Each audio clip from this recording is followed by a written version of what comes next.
Before because we're waiting on some folks. All right. Uh, Welcome. I'm Michael Matthews. We are going to be playing Montsegur 1244 tonight, which is about the Catholic siege of the Cathars. And at the end of tonight, one of our characters will, or at most, one of our characters will escape. One of our characters must burn for their beliefs, and the other ones will either convert or burn at the end of the year-long siege of Montsegur. My pronouns are he and him. Um, do we want to go around and introduce yourselves? You probably go Steve, Ann, and Sarah.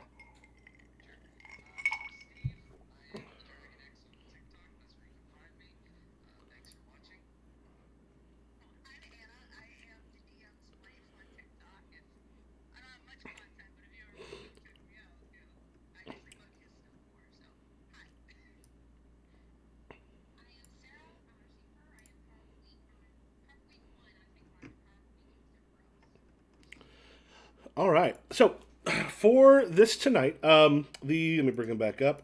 The things we had on the consent sheet. Now this is a GM-less game, so there is no GM for it. I am a player as well for this, so we're each going to end up between the four of us. That we each are going to have four characters, one of which will be our main character. Um, we have harm to animal and harm to children as our soft lines. I always have sexual assault as a kind of a hard line on there. Um, and at any point, if something kind of goes over a line, or if you want to go ahead and stop it so we can go back and fix it, you can either put an X in the chat or just kind of do this in the window to let us know for the X card, and then we can go back and make sure that we fix any of those things. Make sure everyone is comfortable because we're going to be dealing with some heavy ideas tonight. But that will all come sort of from the group, and it will be uh, inspired by what is happening throughout the game. In our case, because I've got most of the stuff in Montsegur. If you want to bring up the if you happen to bring up the book, we can actually do a couple things where we take turns reading the chapter stuff. Otherwise, I can do that because I got the physical book right here with me, as well as the PDF. So to start off with, um, I'll go ahead and take like basically the first player position for the first part. That will rotate around us. Those are make sure these things are shuffled. Put a couple of these things out here. So we start off, and we'll have you be able to take a moment to take a look at these. There's going to be some scene cards on the board itself. These are some of the things you'll be able to take the idea, and I think we can actually Z let you zoom in. Yeah, Z lets you zoom in. Uh, yeah, for right now, it's okay to leave them like this, and you'll end up with a hand of story cards. Essentially, after each scene, those story cards you can play a story card at any point. Um, Not only as inspiration for what's going on in the scene, but you can also play it so that you are taking narration rights. Because whoever's turn it is has the sort of narration rights. They get to decide what ends up happening after the role play of that particular scene. It'll become fairly obvious once we start playing. Um, all right, so to begin with, we start off with our characters. So I'm gonna just put how about we'll put it in this area kind of right below. Try to remember how to ping on this. I'm thinking of other ones. But right below where those scene cards are, is it Alt?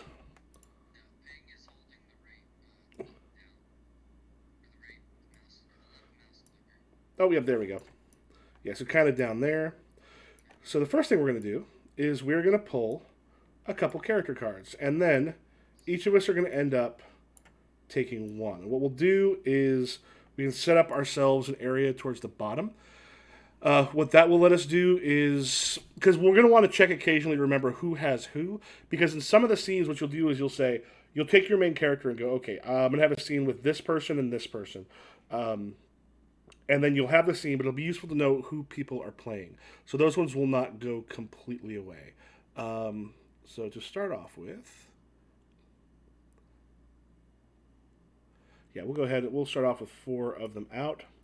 I'll choose one, and then everyone else will choose one, and then I'm gonna just go by how we have them on Zoom. I don't know for y'all, but I've got Steve, me, Anna, and then Sarah. I don't know if that's how it shows up for everybody else. Okay.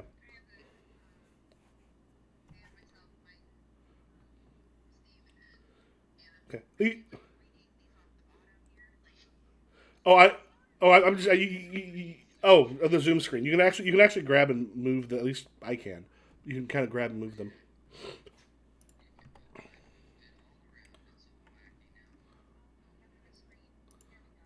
All right. So here are the four characters we get to choose. We'll each end up with four. Atine is a young man. He's a perfect. A perfect, we're going to find out, is kind of like a priest. Brother of Arsène, uncle of Faye and Emile. Why were you not in Montsegur when the siege began? Then it's got questions for you to think of. What wrong do you wish to make right? In what way are you not perfect? Corba, middle-aged woman married to Raymond de Perel, mother of Philippa and Esclarmonde. How many children have you buried? What comes to your mind when you look at Philippa? And what is your biggest regret? Bertrand, old man, he's a perfect. Bertrand Marty is a spiritual leader of the faithful, former herdsman. What makes your words so sincere and inspired? When do you doubt your beliefs? How did you survive the fall of the city of Bazir? And then they'll get a couple background sheets, which everyone should be able to access over on the right hand side. There's like a Montsegur 1244. There's a folder on there, and the background sheets will be in those. Then Philippa, woman, daughter of Corba and the Lord of Montsegur, Raymond de Perel, and married to his cousin Pierre Roger. Whose child do you carry in your womb? Why are you not on speaking terms with your mother? What is your greatest fear? We will each choose one. In this case, we'll start with me, and then we'll just go down from where I've got the me, then Anna, then Sarah, then Steve. I'm going to go ahead and take Etienne. I'm going to go ahead and take him into my hand. Anna, which one of those characters seems interesting to you?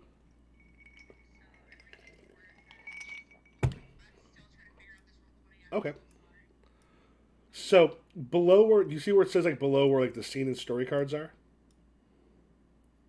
Over on the yeah. So you see those three cards I put? There's Corba, Bertrand, and Philippa. So you will take one of those three characters. So of those ones, which one seems familiar or interesting to you?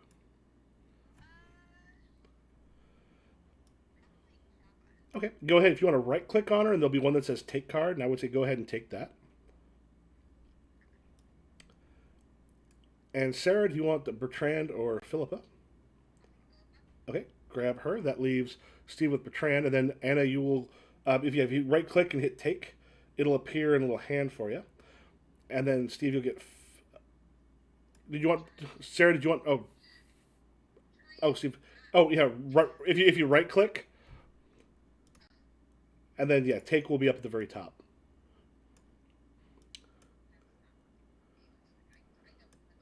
Okay.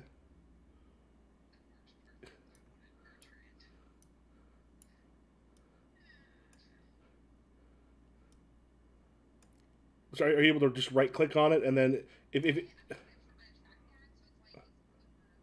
oh yeah. Oh, let me just check and see. Roll 20, take card, shortcut. Um, it doesn't actually say.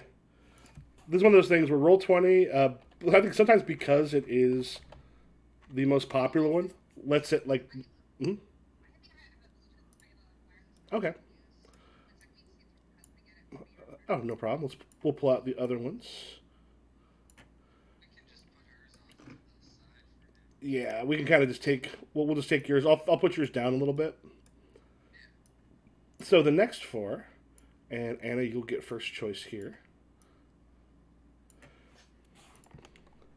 We fire. That means they're part of the expansion because there was the original the stuff in the book. He put out a small expansion that had some more characters and more cards for it. So the ones with the fire just means the expansion. As far as everything here is concerned, it doesn't matter for anything else. Everything else is the same. Okay. All right. Raymond is a middle-aged man. He's a lord of Montsegur. Raymond de Prelel constructed the current castle. Questions are: do you regret offering Montsegur as a home for the Cathars? Why is your left leg stiff? And who of your beloved ones is most dear to you? The background sheet that he has is Montsegur. Garnier is a young man, a mercenary archer, grew up in the mountains of the village of Caimon, not far from Montsegur. How long have you secretly admired Esclarmonde? How have you come to handle your weapon with such skill, and what does a faith mean to you? Jocelyn, adult male, troubadour, traveling entertainer, and bringer of news, trapped in Montsegur by the siege.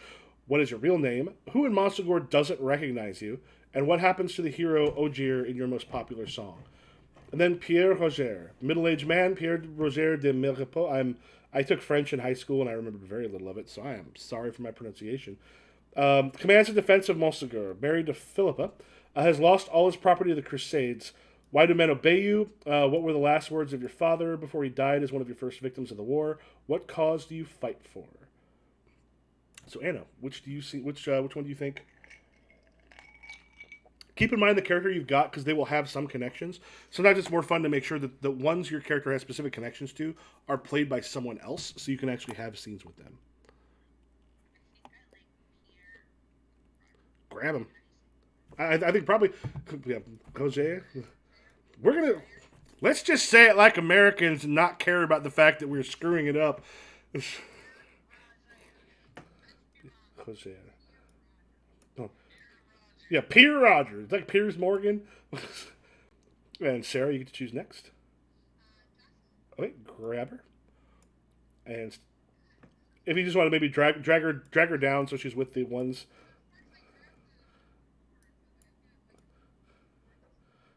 Oh wait, let me see. The board should be. You actually should not be able to grab the board. As all those things should be on the background. Yeah, those are on the map, and yeah, I can. Those are all in the map and background layer, so you will not be able to grab those. Or unless you're using the right click, which meant you're just dragging yourself around. All right, Steve, which one do you like? All right, I will choose Garnier. Take card. All right, we got Sarah. You get to choose first on these ones.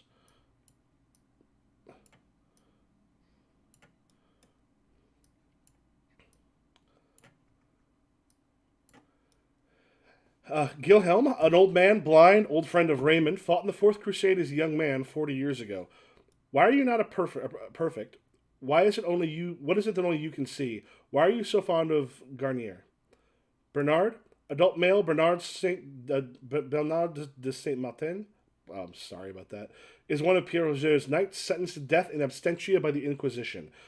Why can no one else ride your horse? What did the Inquisition take from you? And who is in your mind when you lie with Arsène? Esclarmonde, young woman, daughter of Lord Raymond of Montsegur and sister to Philippa. What do you look out to the south at night? Why have you set your hair in the same way as Cecile? What do you most envy about your sister Philippa?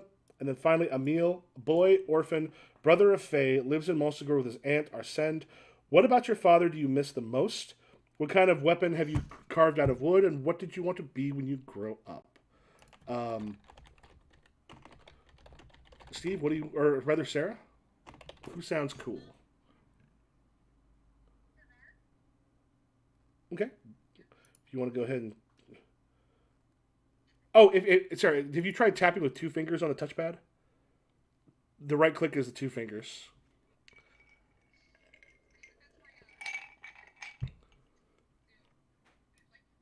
Oh, that's assumed.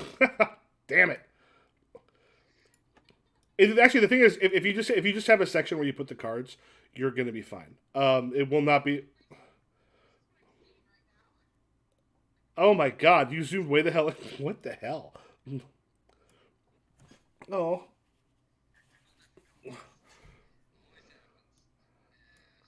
Over on the right hand side, you see the little plus and minus up there. Okay. Yeah, there's over on the right hand side of the top, right before that bar that's got like the chat and stuff. There's a little plus and minus there that you can use to zoom in and out.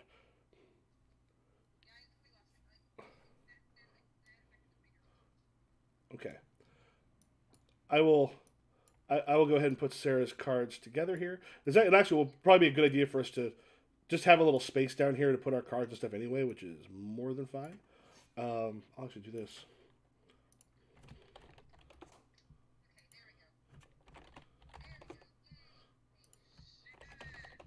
Woo! Yeah, there'll be a time like here in a little bit. What we'll probably want to do is actually put them out on the board itself, or if you want, you can kind of drag them underneath where I put our names at the bottom. because occasionally it'll be useful to check what someone else's character is to remind yourself of who should be in a scene. All right, so then Steve, who you want to choose? Gilhelm. Trying to remember who I already have. What I'm gonna do actually, I'm gonna go ahead and do this. I'm gonna drag mine just out here so I can kind of take a look at them better. So with who I've got, who's gonna be fun? Um, I got a couple young men so far. Um, I'll take Esclermond. I'll take Esclermond. So Anna, you'll get.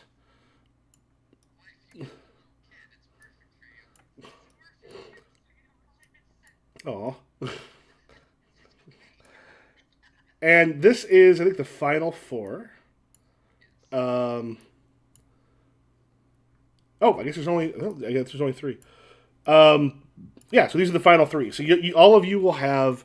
Um, let's see, shuffle. Oh nope. Okay. Oh, that was weird. All right, we have This is our final four. So we're each going to have four characters total. So now we have India, woman, perfect, heiress to the Fanyo fortune, close friend to Korba. What did you give up as life as a noble to become a perfect? What item of great wealth do you carry in secret? What is it you cannot tell Bernard? Arsène, woman, harlot, relative of Count Toulouse, aunt of Faye and Emile. Who took you by force when you were 15? How will you take care of your nephew and niece? What do you feel when Pierre Roger lies with you? Cecile, old woman, perfect. Cecile de Montsegur is a leading woman of the believers. Who is it the Fae reminds you of? Which colors most often find their way in the fabric you weave? Would you have accepted consolamentum and become a perfect if you did not believe you were at death's door? And then finally, Faye. Girl, orphan, sister of Emile, lives in Montsegur with her aunt Arsène. Where did you last see your mother? The stone you clutch in your pocket when nobody watches you. Where is it from? And why does the darkness of the stable make you feel safe?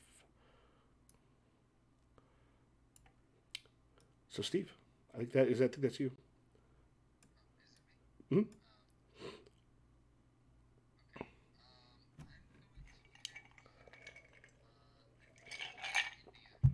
Okay, I'm gonna take Faye because I've actually had some.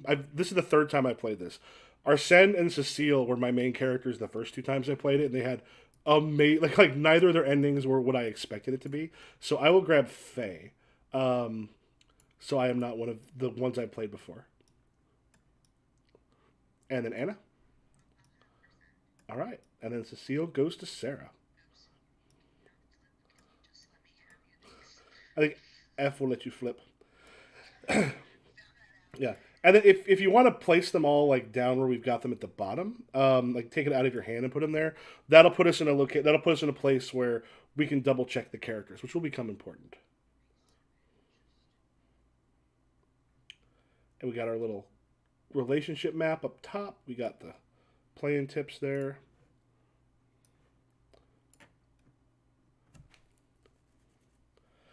All right, so at the end of this, what is going to happen is keep in mind at the end of the game, each of the players must choose one of three fates: burn at the stake, repent to the Inquisition, or escape in the night. At most, one of our main characters can escape. One of them has to burn for their beliefs, and the others either burn or escape. I guess the actual siege of them, over 200 were burned, and a lot of them walked willingly into the fire. So what we'll end up like the Cathar belief system is like, man, I was when I first read about it, I'm like, is this a real thing? And I'm like, oh yeah, it definitely was. All right. Couple things to keep in mind. No player can control more than one character in a scene. No player can kill a character owned by another player without consent. And occasionally it might make sense, like would a wonderful tragedy here be if this character dies or something. Your main character has to make it to the end. Main characters cannot die before the epilogue. At least one, and you'll end up determining who that is in a little bit. At least one main character must burn to the stake, and most one can escape into the night. So now we have our characters. Um, yeah, we got the background sheets. This is going to be a tragedy in four acts: a prologue and a prologue and an epilogue. In chapter three, we'll find a text for each act, or rather, so we'll begin with, and some of this stuff we'll explain as we get to it. It's just relatively simple. Yeah, this is a real thing. Like this is actually supposed to be the last place that the Holy Grail was actually seen.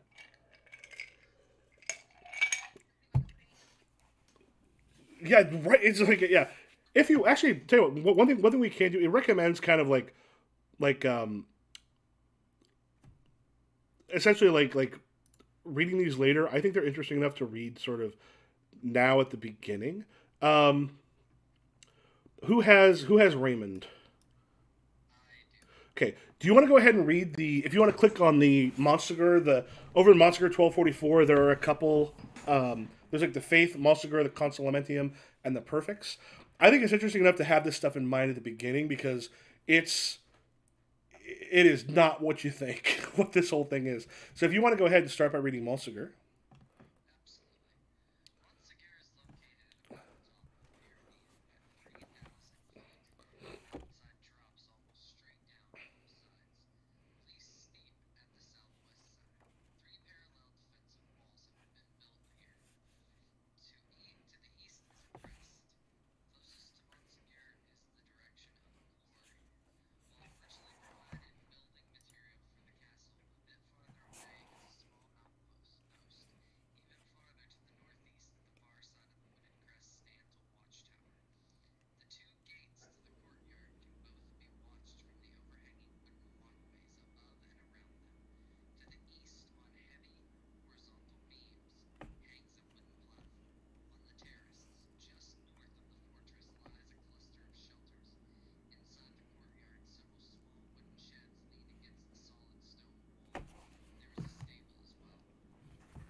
Okay.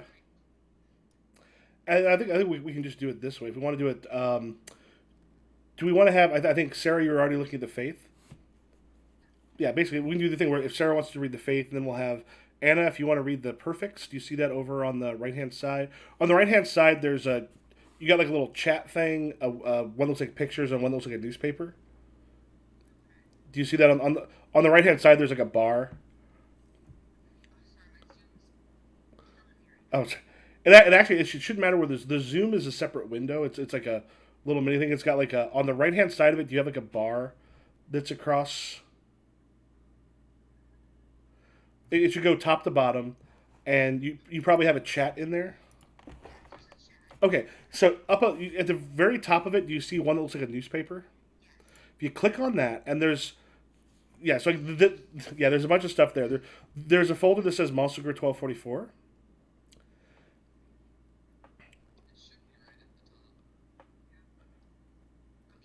Okay, and if you want to open that in a moment, we'll after Sarah introduces the faith, we'll have you do the perfects, and then I'll talk about consolamentium. All right, Sarah, do you want to introduce the faith? And this, I'd pay attention because this blew my mind the first time I read it.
All right. Anna, if you want to introduce the perfects, we're doing those now just because I think those are interesting things to keep in mind, particularly because of how it can kind of affect the choices you make.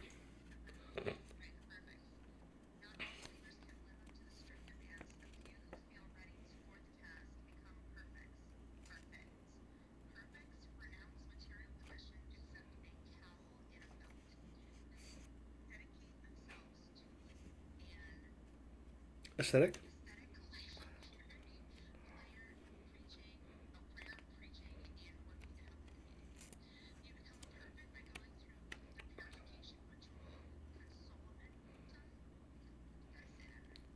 Yeah, I think it's consolamentum. Yeah, consolamentum. I think is correct.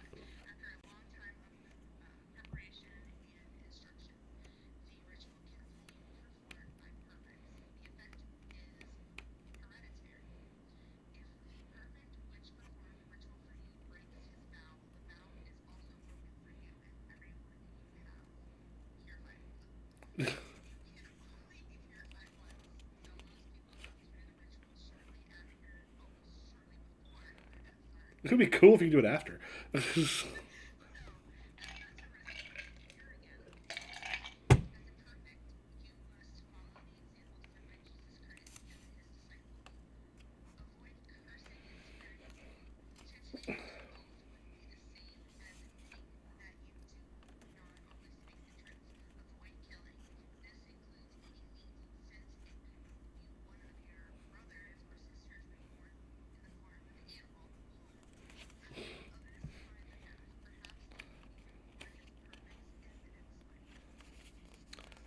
And finally,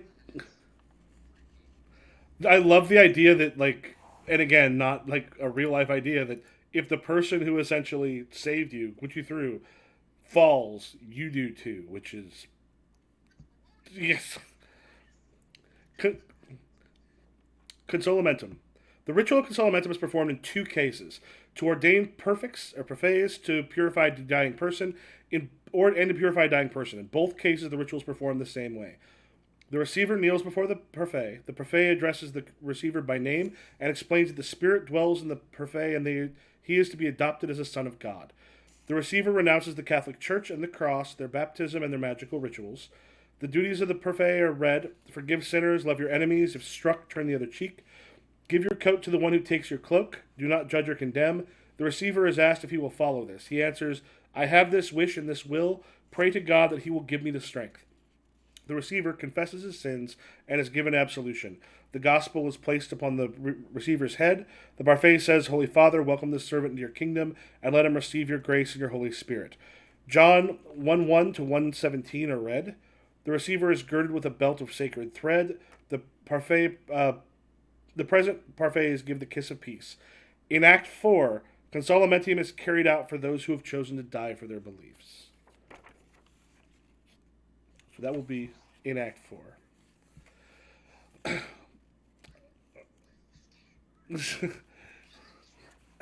So, any questions on any of those? Yeah. Yeah. So, we start off the prelude, the Albigensian Crusade. In 1199 AD, Pope Innocent III declares that a good Christian no longer needs to go to the Holy Land to go straight to heaven. Heathens can be found a lot closer to home. In northern Europe, kings compete on bringing Christianity to the Baltic regions. In southern France, a long and bloody war against the Cathars begins. The Catholic Church has been in a weak position for a long time. A new religious doctrine has been spreading and threatens the Church. Maybe the bishops have been too busy with their intrigues in Rome. Maybe they've been tax collecting a bit too zealously. The messages of a simple life following the example of Jesus win sympathy and listeners, told directly in people's home by abstinent, humble men and women. In 1208, an army of crusaders attack. The main force consists of Normans. The first town, Beziers, refuses to surrender their minority of Cathars to the crusaders. When the town finally falls, there is no mercy. The order is, kill them all, the Lord will recognize his own. More, ta-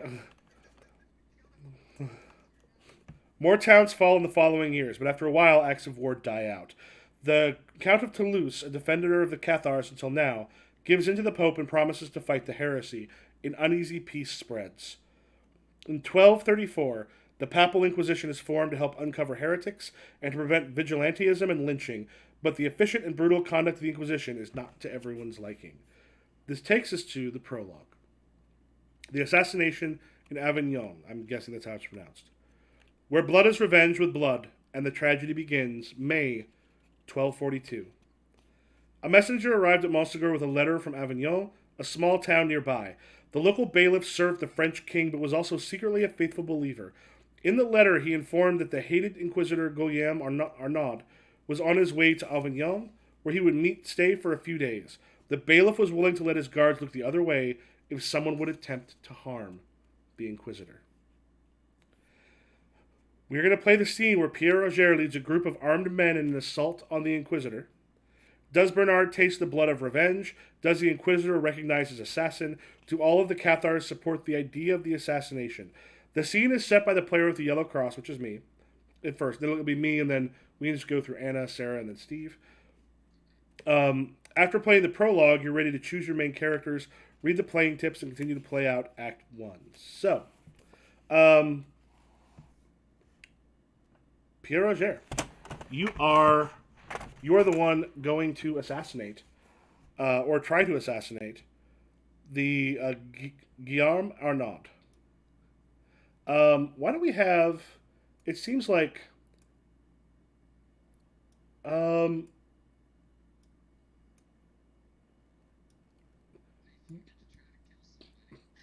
So I'm looking at the characters. Oh, Sarah, if you want to put all four of yours on the board. Um, oh, if you hit Z, they'll pop up big. You can also zoom in on the right hand side, right before the bar with like the where the you got like the faith and the Montsegur. There's like a plus and minus. There's a zoom bar there that lets you zoom in and out. Um, so yeah, we'll definitely have Bernard there. Um, why don't we have Raymond, where they have perhaps Raymond is sort of also come with, and I will take with me uh, Etienne. Oh no, he's a perfect Garnier, the mercenary. Rather, um, we how about this? We are. This is shortly before we go. Um, we'll get to this up before we go, and then we can kind of decide what happens when you actually do the assassination. And who's yeah? I think Anna, you've got Pierre, who's doing the assassination. Um, how about we get to tell Pierre gets to tell um, Raymond, the Lord of Montsegur, that this assassination, which could bring the Inquisition down on Montsegur, this has to happen because they are coming close to binding us.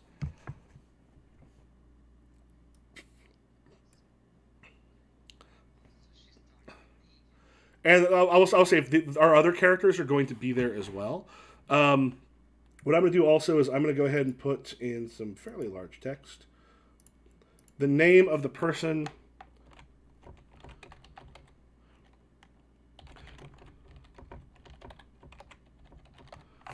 Inquisitor Guillaume Arnaud.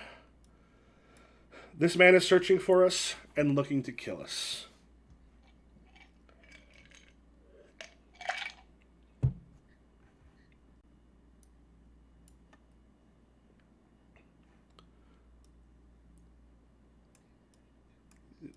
Yeah, so right now each of us will have a character there. Yeah, Bernard, Raymond, the Lord of Montsegur, Pierre Roger, and then myself with Garnier, the mercenary. So let us meet in probably one of the rooms of the castle before we go off. I'm going to start.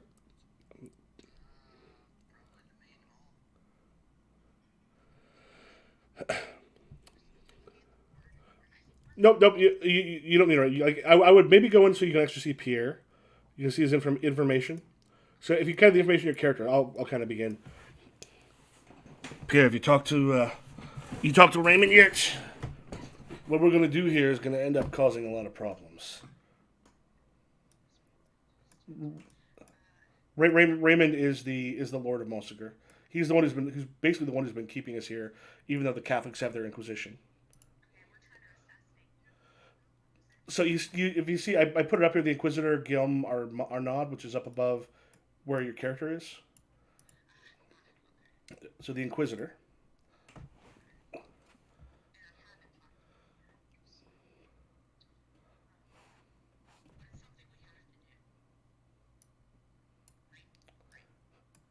Yeah, the thing is, they're coming to kill us, and we've got our friend in town. Basically the bailiff is going to look the other way if something happens to this guy.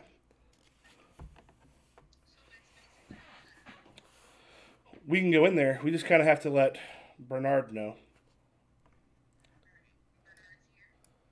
Yeah, so we'll have, uh, well, rather, yeah, Bernard and Raymond. Yeah, well, Bernard, you and I are also, well, you're a knight with him. I'm a mercenary, but Raymond is the one that we've got to talk to.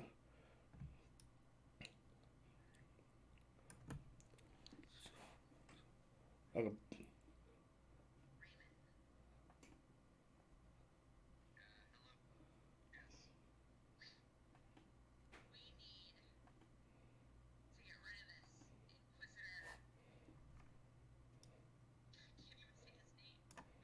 Guillaume Arnaud.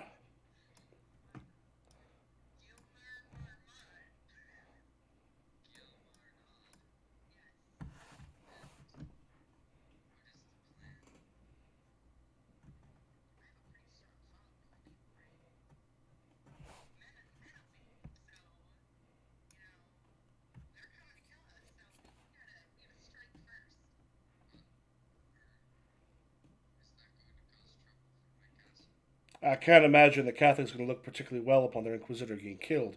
But if they're here in town, that means they're going to know that we're here anyway. They're going to be coming one way or the other.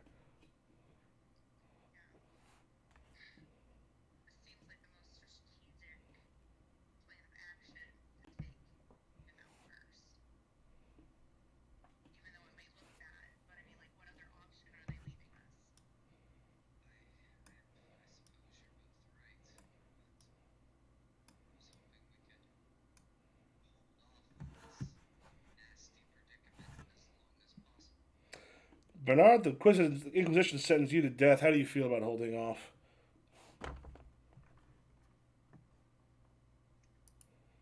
Bernard, the Inquisition sentenced you to death. How do you feel about holding off?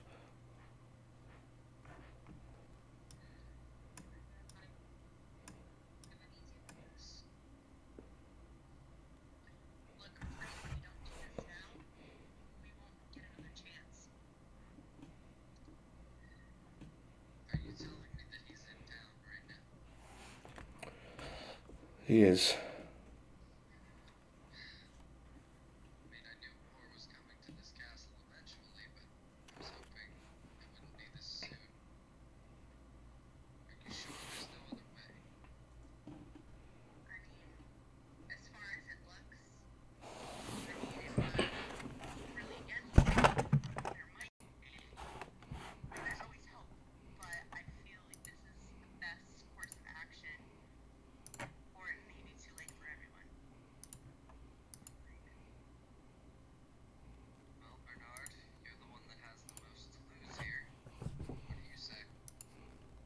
Give me just a second. The sound's being kind of weird. Let me check something. Um, let me see if this makes a difference. Y'all are not showing up on the actual stream audio. Let me try this. Try speaking. That's not working. So normally it's this one.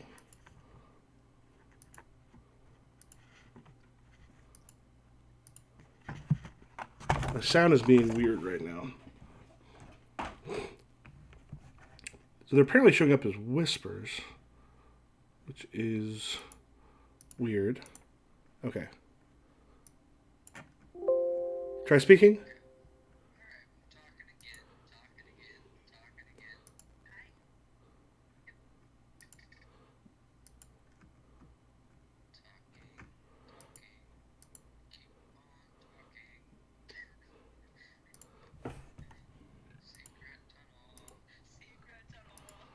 Okay, so yeah, I'm not sure what's going on. Let me try another thing or two. Here, I'm going to do this just to see if this helps. I'm going to just play something in the background so I can just see like a quick. Okay.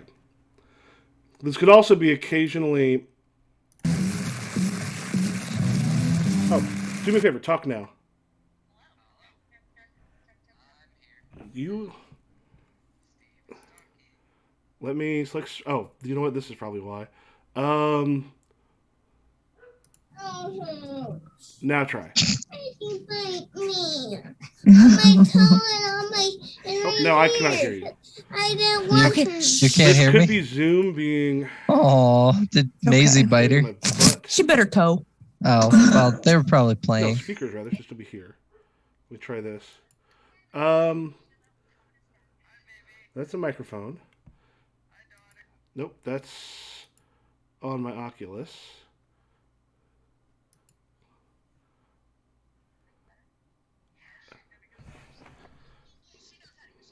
All right, that does...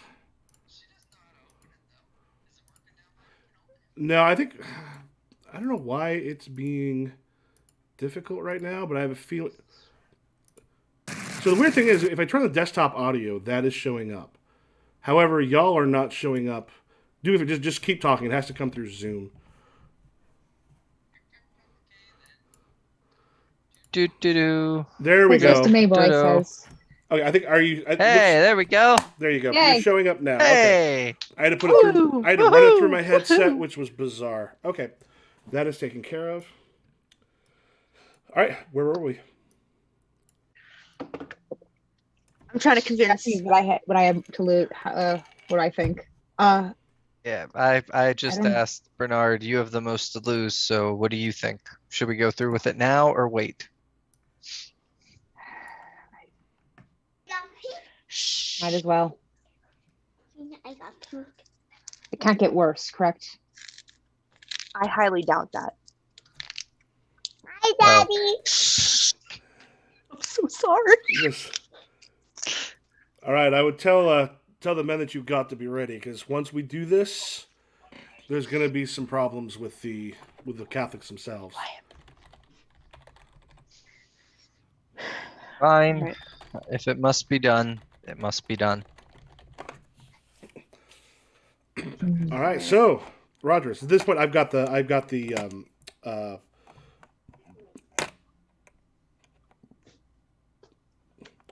yellow cross. I can say what happens. We can kind of go over because you go and you end up killing Pierre Roger. The three of us pop in past his guards. You get a chance to actually kill him before it happens. He doesn't know who you are, but he does know who Bernard is. You see him recognize Bernard right as he dies. Okay. All right. So now, that's scene one. So now we get to the place where the actual sort of the siege begins. Montsegur, May 1243. So this is a year later. The siege begins when Montsegur and the Cathars were introduced, May 1243. The sun was shining from a clear sky when the war came to Montsegur. From the mountaintop, the enemy could be seen clearly. There were many, 5,000, perhaps 10,000. Without haste, the Crusaders gathered around the foot of the mountain. Montsegur was closed off from the outside. The siege had begun.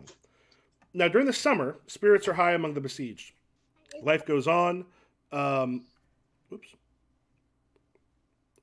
Oh, no, turn that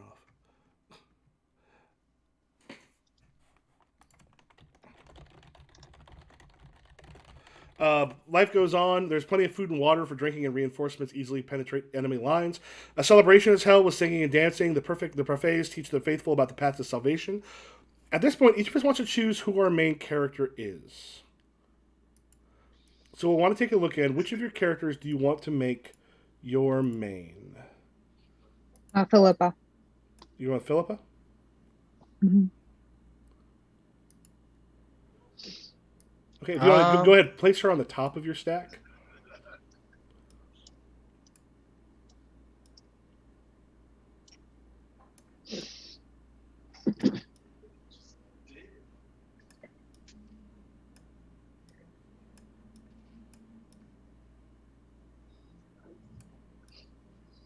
I think I'm going to go with Gilhelm Okay. as my main. Anna, who'd you like for yours? I'm kind of feeling Pierre. All right. Actually, yeah.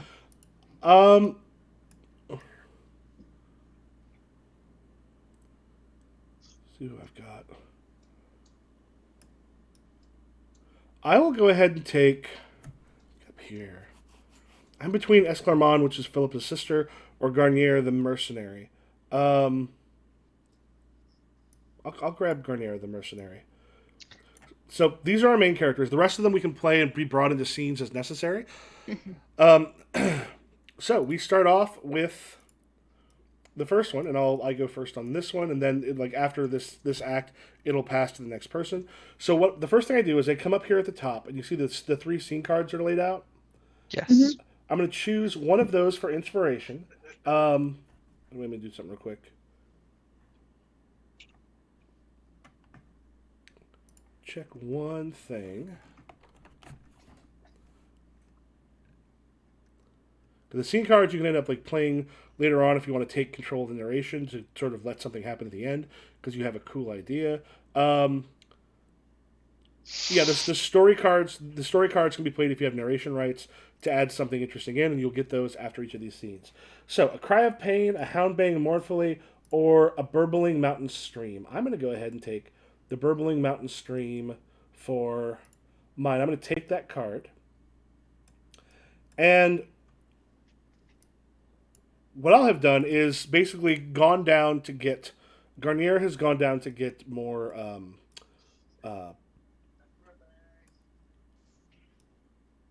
kind of like to wash and relax for a little bit. Let's take Guillaume with me. I've kind of led you down through this back way that the Catholics haven't been able to get to. And we've got the water and such coming up close. I will say this: my character is one who he's unsure of the faith. He knows that he doesn't necessarily agree with the Catholics. He's kind of on the edge a little bit about perhaps becoming a Cathar, but he doesn't quite know as of yet. Garnier's washing off in the stream. Okay. Can I take a look at you? Most of the scene will be about. I kind of want to have the connection between these two characters. Okay. He goes, 40 years ago, you fought. What can you tell me about the Crusades? What was that like? It was hell. Hell on earth. They said we were fighting for good, to get rid of the non-believers. I saw more of my own men die, friends, than I care to remember. I may be blind, but I can still see their faces. So why are you with these people? I mean, you're old enough, you probably could be a Perfe if you wanted to, but you're not. You're here. I do have some doubts about the faith, which is why I can't make myself go through the, what's it called, the Consolamentum to become a Perfe. Yeah, Consolamentum. I can't bring myself to go through the Consolamentum. I have been debating it for some time, but for some reason I'm still held back. I don't know if it's I don't trust it, or if I'm afraid that I'll die for it. You're not quite sure if it's worth death? No. Death comes for us all. I wasn't certain if the Crusades was worth my death. I survived that. Sometimes I want to survive for the next great thing to come. They seem like good people. Their ideas are not bad. Alas, they do. I'm just not 100% sure on it. Agreed. And as we're being surrounded by enemies, makes it even harder to choose. Kind of finishes off, sort of washing off, and then gets up back onto the shore itself and goes, "There won't be patrols back here for a while, that we should probably head back up relatively soon." Give me another moment. I enjoy the smell of the water. All right. So yeah, I just wanted to set up the relationship between those characters. I'm going to take a story card to my hand, And I'm going to pull out another scene card that goes up there.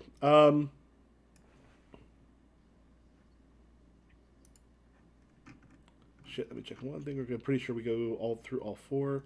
Yeah, each player sets a scene in turn. The player with the yellow cross goes first. Oh yeah, those are for story cards. Yeah, so Anna, what is the scene that you want to set up with your main character? Okay, let's do.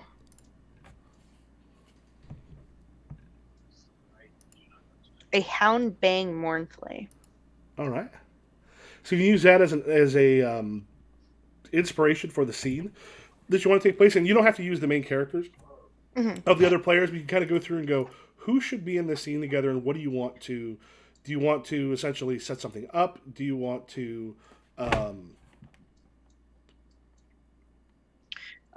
Let's see. I'm just gonna take a quick look at everybody's main characters.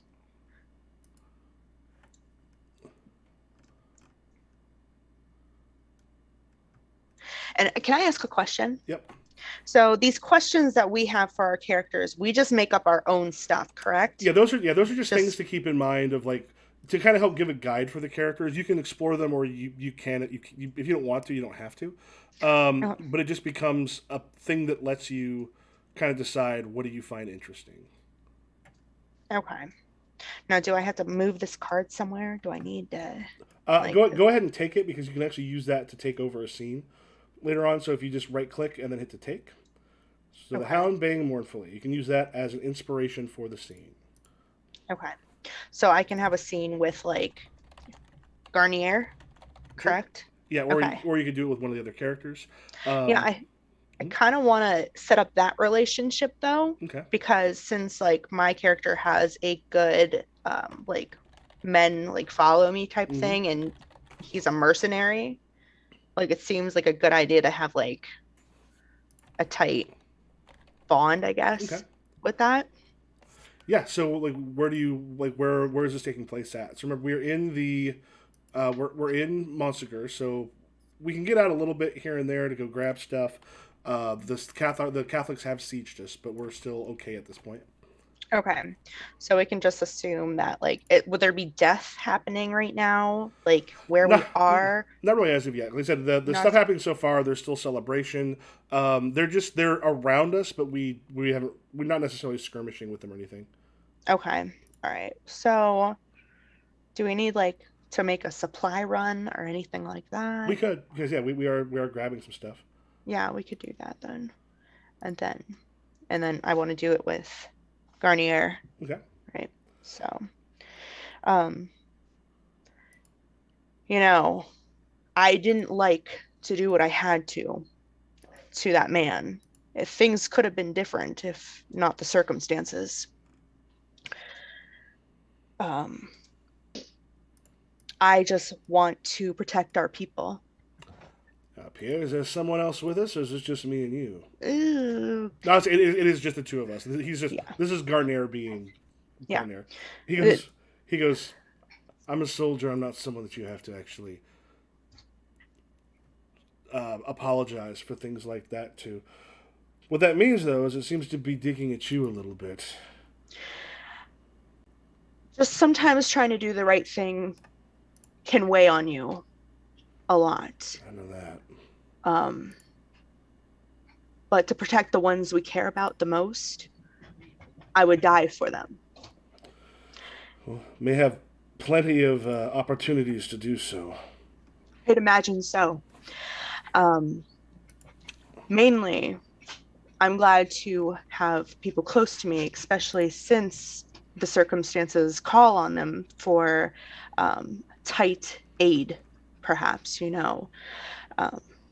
I just need to know that I can count on you if things happen. You're a good man. You're good with what are you good with? Let's see, hold on. Is it archer? Yeah, you're good with a bow. You really hold things down as a soldier. How much do you believe in this cause? I believe enough that people are going to make decisions that may seem harsh at the time, but I'm willing to back them up for them. I know the times are getting tighter and tighter and harder, but I'm willing to believe if I have to. You know. Here's my hope that we're not going to have to end up watching all these people die. Primarily because if that happens, we died next to them. Correct. Yeah, who lives forever? Not me. I can already see that. Because, well, we should get back here shortly. All right. Good talk. All right, so what you want to do is go ahead and grab the story card. Over on the right-hand side, you should be able to see, story card and scene cards. Yeah. What you want to do is go ahead on the story card. You can deal one to yourself, and I will pull out another scene card. So what these are things that can give us inspiration for another scene. Like if you actually go through and open it, it'll click and it'll open the whole thing. These are ones that you can play to bring in new things to the scenes as they continue. So the story cards, like this, the one that's under the scene card, correct? Or I'm showing it above, but they may show it like if you kind of go over the cards on the right hand side, one will say story and one will say scene. You want to take one of the story cards. Okay, so right on the right hand side, right before the bar that had like Faith and the Montsegur and all the rest of it. Do you see like there's two sets of cards that like if you put a is everyone got this? Oh, yeah. Got it. Okay, we're the yellow cross cards, yeah, right? You want to grab one of the one that says story. You want to grab one of those. Okay, so just draw. Mm-hmm. Draw one. Draw. Yep, okay. There you go. So Awesome. That's something you can use in a future scene. Okay. And Sarah. Okay, I would like to do. So draw a scene card first.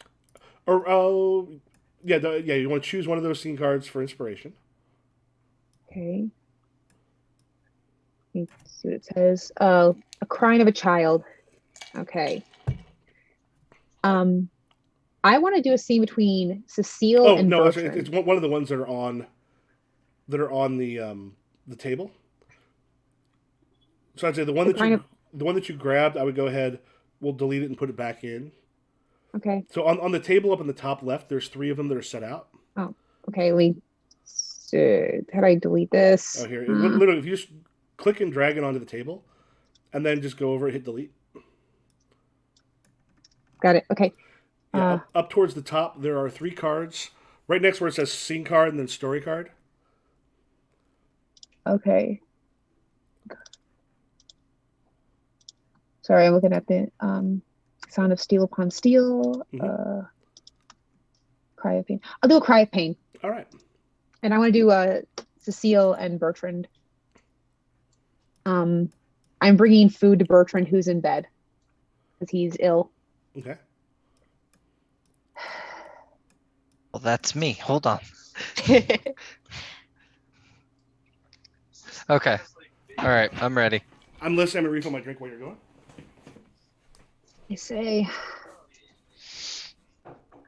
this shall pass soon. When your fever breaks, it'll be better. I sure hope so. It's been a long day. Can you keep this down? So I suppose. I suppose I can. I'll at least try.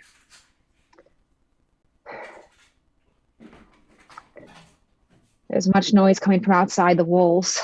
I don't know what to do about it, but all we can do is hope we remain safe.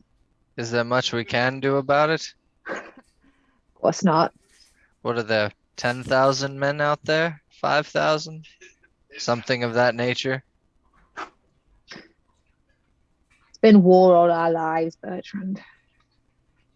How long have we known each other? I can't remember. As long as I can remember. Longer maybe. I feel like this time We're not going to make it out of it. We knew that, didn't we? Yeah, we sure did. But we'll be free. At the end, we'll be free. Our souls will be free. I sure hope so. I don't want to come back as a dog. I would be blessed to come back as a dog. I had a dog as a child, and I took such good care of it. I'd love to come back as that dog. What was the dog's name? His name was Shu. Was Cabbage. Shoo. I quite liked him. Shu. I quite liked him. What did he do when you called him? Did he think he should run away or come? Please don't make me laugh. This old man enjoys a laugh every now and then. Lighten the mood of our current situation. Good to hear you laughing, my friend. I seem to be in better spirits than I was this morning. What scene did you pick? A baby crying? Cry of pain. I assumed it was like you cried out in pain. Yeah, if you want to take that also into your hand now. Okay, let me get... Yeah, well, once you choose, you can grab that. That becomes an ability later on. If you want to go ahead and take control of a scene, you can do that. Oh my god. Just right click and hit take. Okay, so click, take card. Okay, and then story card, right? Yeah, you can still keep going with the scene if you wanted to finish it. I should. Or if there was a finisher, if that was what you did. I should get to my duties, but eat. I'll be back in roughly an hour. Don't worry about me. I'm sure I'll be fine. You worry about your duties and come when you have a spare moment. All right, Bertrand, you old goat. Have a good time. Thank you. All right, I'm gonna draw a story card now. So a story card's the one at the sides, right? Yeah, the one of the sides. I moved them so those should be the bottom ones. What those will do is those are ones you can play. Like you'll notice on acts 2, 3, and 4, there are 2 slots there to play those, and the story cards are introducing major elements as things continue. Okay. All right, and the last bit of Act 1 will be Steve. All right, I am going to pick. Let's go with.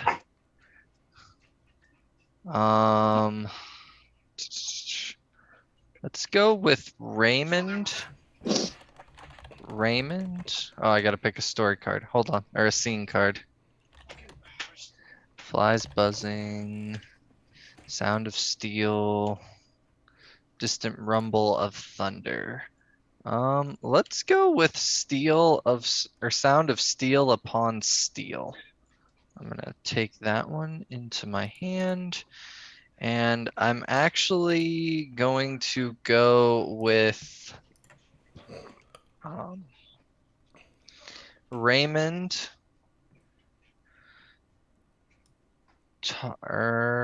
Raymond talking to Pierre. Well, that's me. Yeah. Raymond talking to his cousin, Pierre, who, as there is the sound of steel. Also son-in-law. What? Yeah, which is Cousin, weird. also son-in-law. Yeah. Cousin and son-in-law. So, Listen, our family is close. We're super close. listen, We're like this. Pierre, which one of your men is causing a rabble outside? Which one of them? All of them, probably. We have enough issues with being under siege. Why are your men instigating more problems for us? You know how men are. I do, but you're the one in charge of them. You should be handling this situation. I think a little bit of woo-pa is going to be good for them, knowing what's coming next. If they want to fight, they can wait till the Inquisition storms our doors, instead of going down the mountain to do whatever it is they feel they need to do. If it bothers you that much, I can go talk to them. But Men will be men. I'm aware, but that's why we have you in charge. All right. Well, if you do not handle this, it could bring harm to my daughter, your beautiful wife. Oh yeah, that's right. I'm married. Oh yes, my wife, who I love so dearly. Who is also pregnant with your child. Yes. Zarka, aren't you also sleeping with someone? But we don't know that. I'm assuming that's how I'm playing. I was just is it Arsene? I think is just keep that reminder. So you do sleep with Arsene. Because one of her questions is whose unborn child is it? But I'm assuming Raymond and Philippe or Phil or whatever Pierre Roger don't actually know that she doesn't know whose the dad is. Well, the thing is, no, until we get to her, no one necessarily knows she's pregnant. Oh. So the thing is, just, she could be a minor part, she could be a major part, she could be kind of whatever. It's just something to keep in mind. Okay. So, yes, my daughter, I would like to keep her alive as long as possible. Understandable. I will go talk to my men, and I apologize for the inconvenience. Thank you. Now, how long do you think we actually have? With the supplies we have, they're cutting off our routes. It's only a matter of time before everybody here starts tearing themselves apart. Well, if you listen real closely, you can hear them off in the distance. And being the amazing leader that I am, I know we probably have a couple hours to a couple days. Because I have no clue. Of course you would. Sieges can last for a year or more. So, but how much time would you think that we have for this to happen? I would say once winter comes, we are going to be in a world of hurt. Yes, as do I. The stream will freeze, the crops will die, and we are in a world of trouble. Now figure out your men's situation. All right, I'm working on it. Oh, now. All right, and I take a story card, correct? Mm-hmm. Draw. I'm the worst person to have this card. I'm just now realizing. Well, the biggest thing is, for Pierre. Yeah. Just remember.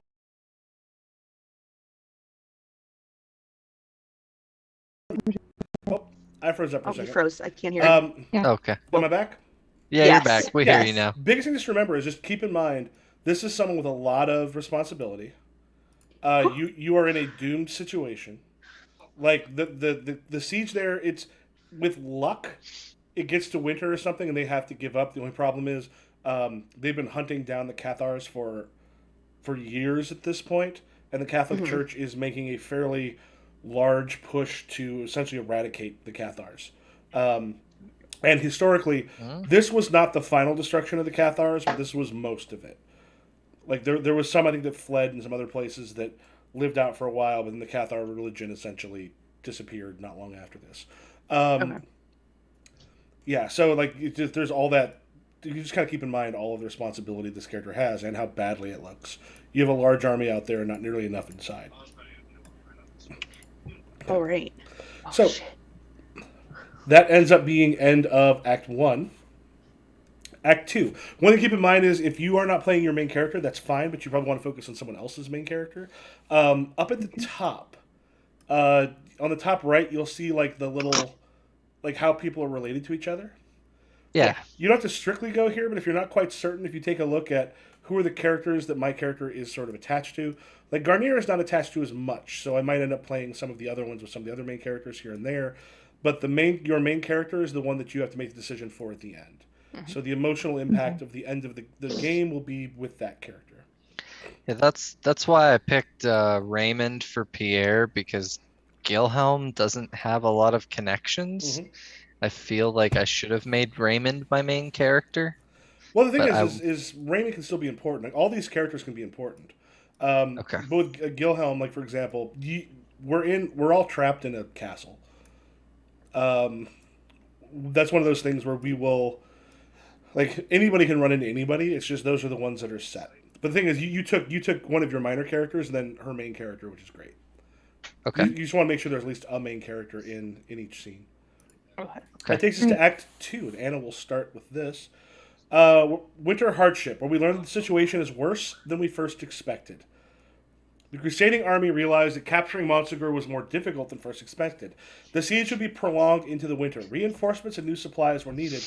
Determined to the cause, the enemy prepared to endure the winter in his inhospitable scenery. Like the usual hope in a siege is, at winter they kind of pack up and go home. The Catholics decided not to do this. This is not a decision that the people of Montsegur was happy about. Up until January 1244, battles are fought with no decisive outcome. Like for example, the next act takes place in January of 1244. Right now we're in November, so this will be between November, December, and beginning of January. Battles are fought with no decisive outcome. Winter solstice passes. Children are born. The old and weak get ill and die. Each of us will set a scene that brings a complication into the lives of the main characters. Use the story cards to bring new elements into the story. We can do 2 per act. You'll notice that there are 2 slots there that we can play to spend those story cards. Remember that you have a saved scene card to take over a scene from another player. And then we'll take a break at the end of Act 2 so that we can go through Act 3, Act 4, and then the epilogue. Okay. All right, Anna, you get to choose. Who would you like? You can choose one of the inspirations from the scene cards and then create a scene, realizing we are now skirmishing with the Catholics. Oh God, this is so much pressure. Let me see. So I can make a scene with, let's see, hold on, let me just read my people real fast. 2 of those seem very out of place.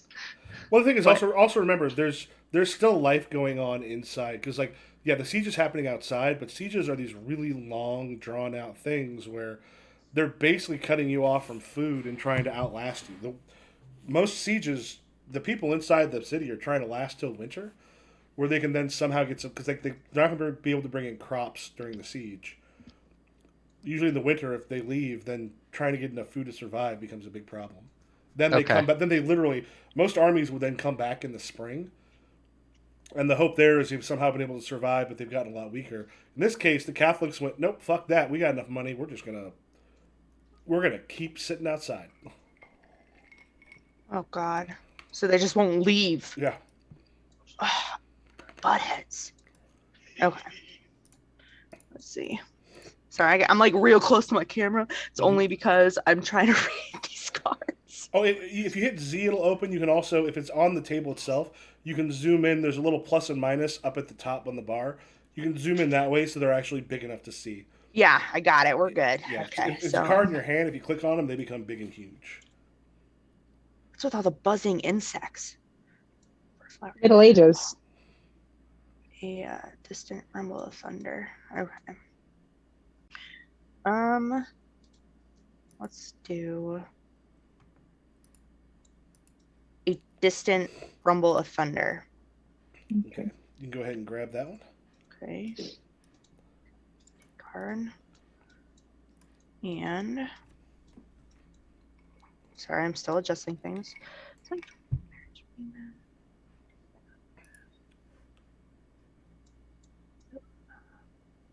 All right, and then let's so I can do another scene with a different character, right? Yeah, you want to make sure at least one of the main characters is in there. At this point, what we want to be doing is introducing complications into the lives of the main characters. Okay, so we have to add some drama in here. Oh my God. All right, so I'm thinking Corba with Philippa, her daughter. I think that would be a good, but let's see.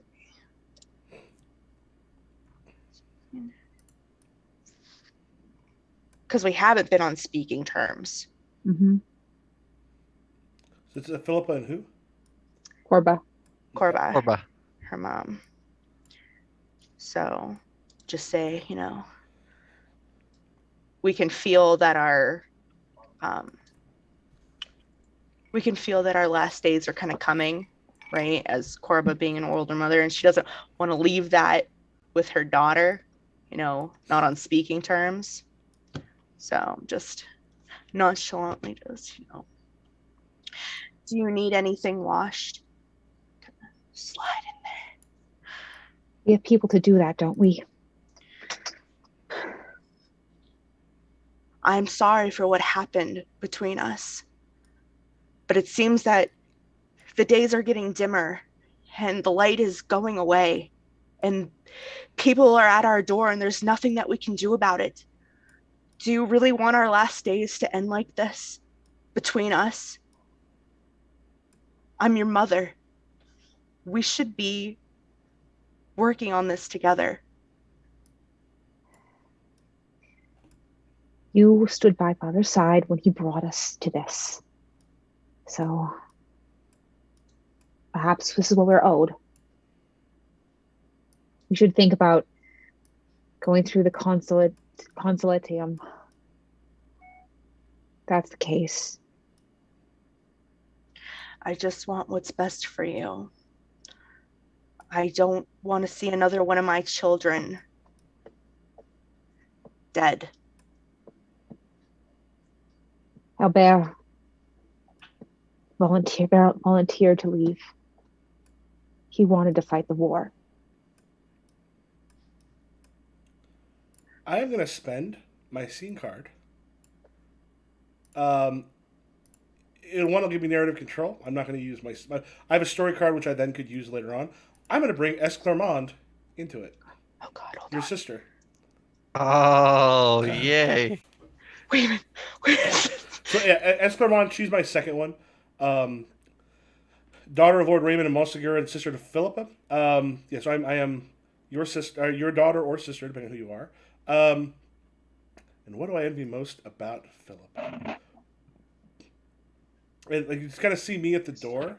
Esclarmonde just looks and goes, "You're talking about having consolamentium. Just the two of you." We're discussing it. I'm saying we should go through with it. Mother insists that it's our last days, so if that's the case, we might as well. It doesn't have to be our last days. We can repent. You girls have already been through so much. I'll do anything for you. Just tell me what you want, and I'll be there. You were the one who brought us to this. This was the only choice we had. You wanted me to not be faithful and not do what I thought was best at the time. Everything I do, everything I sacrifice is for you. It's your fault. We are going to starve here in this castle, and it is your fault. Suppose it is my fault. Suppose it is my fault for bringing you into this horrible world. Follows every. Maybe if you hadn't married Pierre in the first place, this wouldn't have happened. And then Esclarmonde just sort of immediately just sort of shuts up and goes, if this is too much for you. Then maybe we should just leave it at that. I've said my piece. I'm trying to bring us some little hope. I don't know what else I can do. I've already messed things up, I suppose. And I'm sorry for that.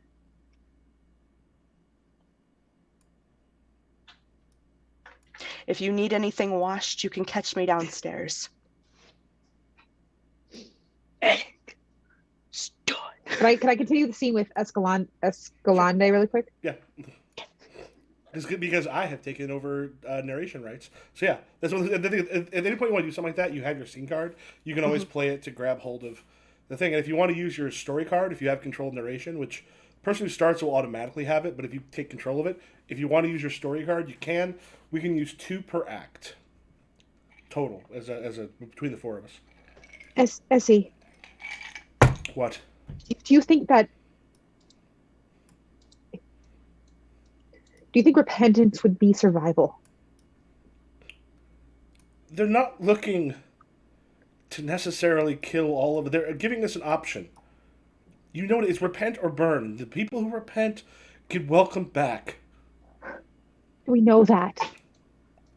I have seen the sects of that we've seen. Some see you as tainted or awful or evil, and I don't even know if Roger. I don't know even know if Pierre would want to. He's so. He takes what he wants, doesn't he? Yeah, like there's very pointed issues from us. Yes, he has what he wants.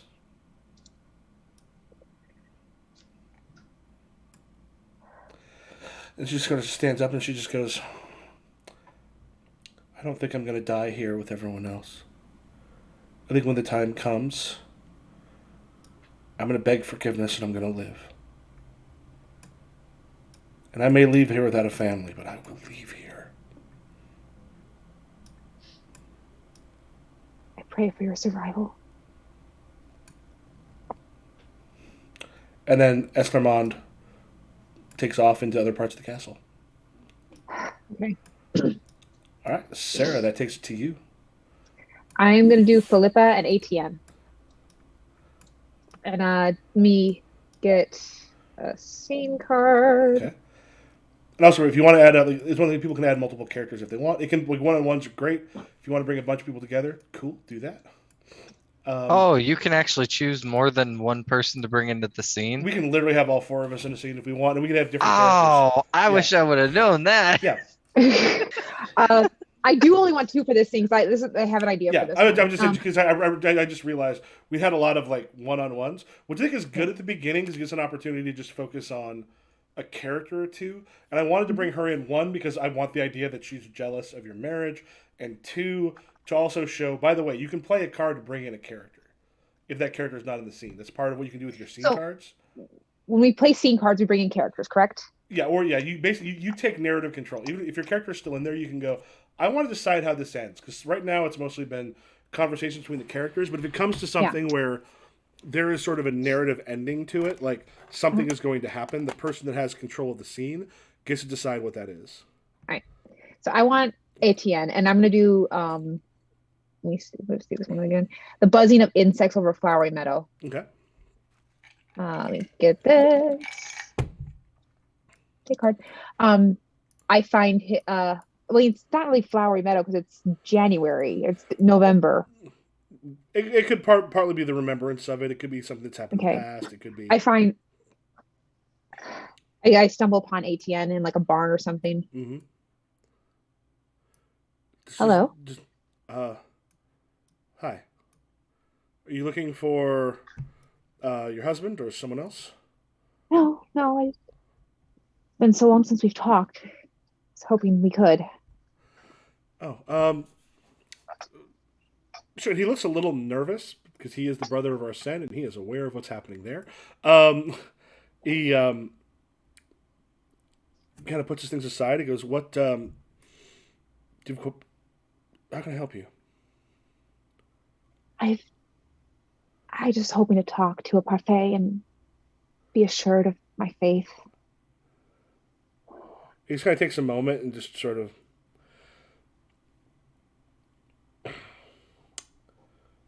What are your questions? Like what concerns you? Just afraid. The road's been cut off. Our storage is reducing, and I'm afraid. And I've always taken such comfort in our talks. He looks down and rubs his eyes. Goes, I feel fear every single day. Look out at that army and their camp there, and I know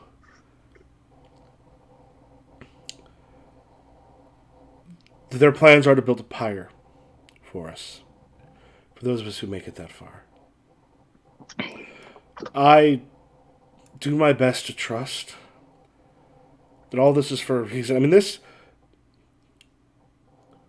we are here such a short time. Our lives are fleeting. They disappear in a moment. But the rest of it, the rest of life that we have, God has to have a purpose, right? You always brought me such comfort. She takes his hand. Always have. He kind of catches his breath for a moment and just goes,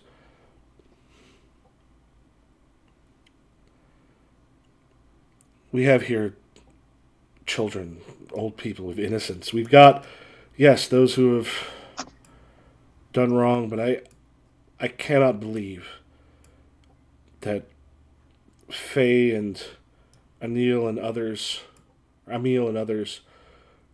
will just be thrown to the wolves like that. And if they were, the reward we have will be elsewhere. They wouldn't burn children, would they? His eyes kind of go dead.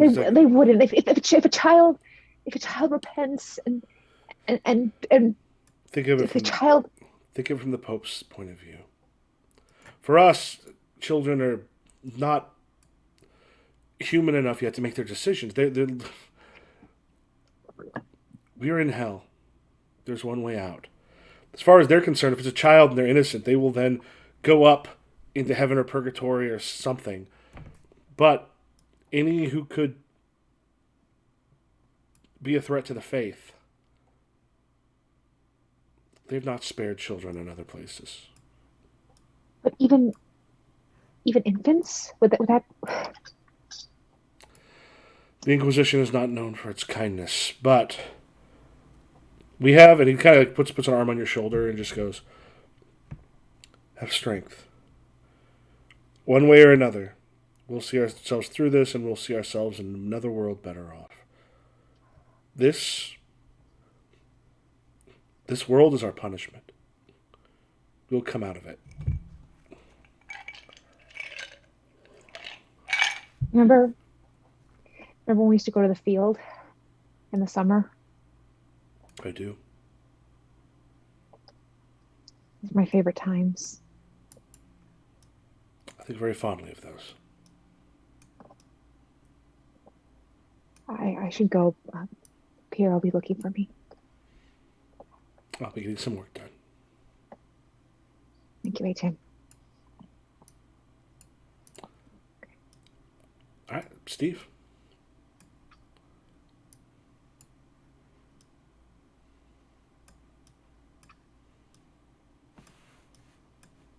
Can't hear you. Oh, sorry, I was muted. I was like, I could hear you in the other room, and I'm like, I'm going to take Pouring Rain, Gathering in Muddy Pools. I would like to use a story card. Okay. If that is okay. Yeah, you want to go ahead and place it under one of those winter hardships. Winter hardships. Yes, one moment. And also, this is one. Keep in mind between this scene or my scene. The story card I've got, I'm not. I could end up playing in this one. It doesn't grab me. So if someone ends up wanting to, in one of our scenes, play another one, feel free to do so. And if you want, you can hit Z to zoom in on a card on the table. This one, Pierre Amel has spent more time at the court in Rome than in spreading the word of God in his dossiers. He represents the church in the crusading army. How important is the crusade for Pierre Amiel? Who does he know in Montsegur? I am going to say he knows Gilhelm, which is my character. Mm-hmm. And in this scene, I want Gilhelm, Pierre, Garnier, and Bernard. Okay. All right, so it sounds like I think Anna's probably playing Pierre. Yep. Sarah has Bernard, you have Garnier, and I'm playing Gilhelm. And my character knows this Pierre Amel, or whatever his name is. And Gilhelm, through Garnier, has asked that we all that Pierre, Bernard, him, and my character all meet, and it happens to be a raining day. Puddles are forming. Okay, and just double check. It sounds like you're not using Pierre Roger from Anna's character, but instead this other Pierre. No, I'm using Pierre Roger. Oh, okay, so the four of us. Okay, yes, All four of us are here. Are gathered. Yes.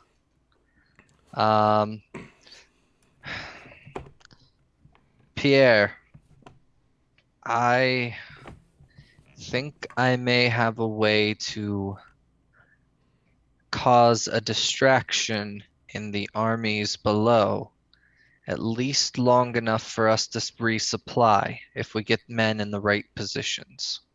I'm always willing to hear. I happen to know the individual that is down there right now that represents the church. These are my red flag. What? Oh, sorry, I hit something accidentally. Sorry. Oh, I was like, "That's your red flag." Okay. No, Well, an alert popped up on my phone, and that thing actually popped up. Okay, I was like, "Oh boy, what did I do? I haven't even said what we're doing yet." Sorry. It's all good. I know him. If I were to send word for him to meet me, I believe that he would come and speak with me. Pierre, we have an excellent marksman in Garnier. You want me to shoot an archbishop? I believe that the confusion of a dead archbishop would give us enough time to resupply. If Bernard and yourself, Pierre, were in the right position to make a run and get supplies here while they're trying to figure out what happened. It's risky, Of course. but I believe it could work. I have a horse. I think we can do it. Sprint is the fastest horse in the land. But you're asking me to kill an archbishop. I am. You've killed worse. Or better. I killed less important, I think, is the important thing here. Semantics. As I said, it will cause confusion, and we're low on supplies as it is. And the winter is here. We're not going to get them very easily. They chose to siege through the winter. This is the only thing I can do to help with this war. So, I'm a blind old man who has no other connection to anything. I know this man, and I know him well enough that he will come and speak with me. And when he proceeds up, we can eliminate him. How do you know he won't kill you on the spot? If he does, I'm an old blind man. I die. At least you will all make it through the winter. Don't you want to go through the ceremony first? If I were you, I'd wait till after you have the archbishop killed before getting yourself forgiven, because I have a feeling that bringing someone's murder into it will sort of undo the whole idea of consolamentum, as far as I understand it. It's all on me then. I wasn't entirely sure if I was even going to go through with the consolamentum. I'm just saying my thought is you should probably wait until after you have me killed, so you can ask for that forgiveness before you try to get purified. I suppose if my arrow has to take out the head of a archbishop, it'll be bragging rights in hell. I'll be sitting right next to you. We're already in hell. I know that this is a hard decision for you to make, Garnier. But you're the only one that can make that shot, and I can't risk having a soldier beside me to take him out. One enemy looks much like another. You do know there's a chance that you will die, though. As soon as he takes out him, who's to say that you won't be next, right then? As I said, I'm an old man that can't even see. Who Well, cares? As long as you're willing to make that sacrifice. I'll make sure no one comes near you. Just run the opposite direction as soon as you hear him fall. I will do so. And I thought I would bring Pierre here to verify that we're okay with this mission, since he seems to be leading our armies. Well, I can guarantee he's not going to come alone either, so we can figure something out. If the bishop sees me with somebody else, he's not going to proceed upwards. I have to be by myself. Bernard, if you can be with me. Oh, I'll give you a moment. Yep. Bernard, if you can be with me, and if there's a problem, we can rush in and save the old fool. I thought I was on a supply run. Oh, you're on the supply run while this is happening.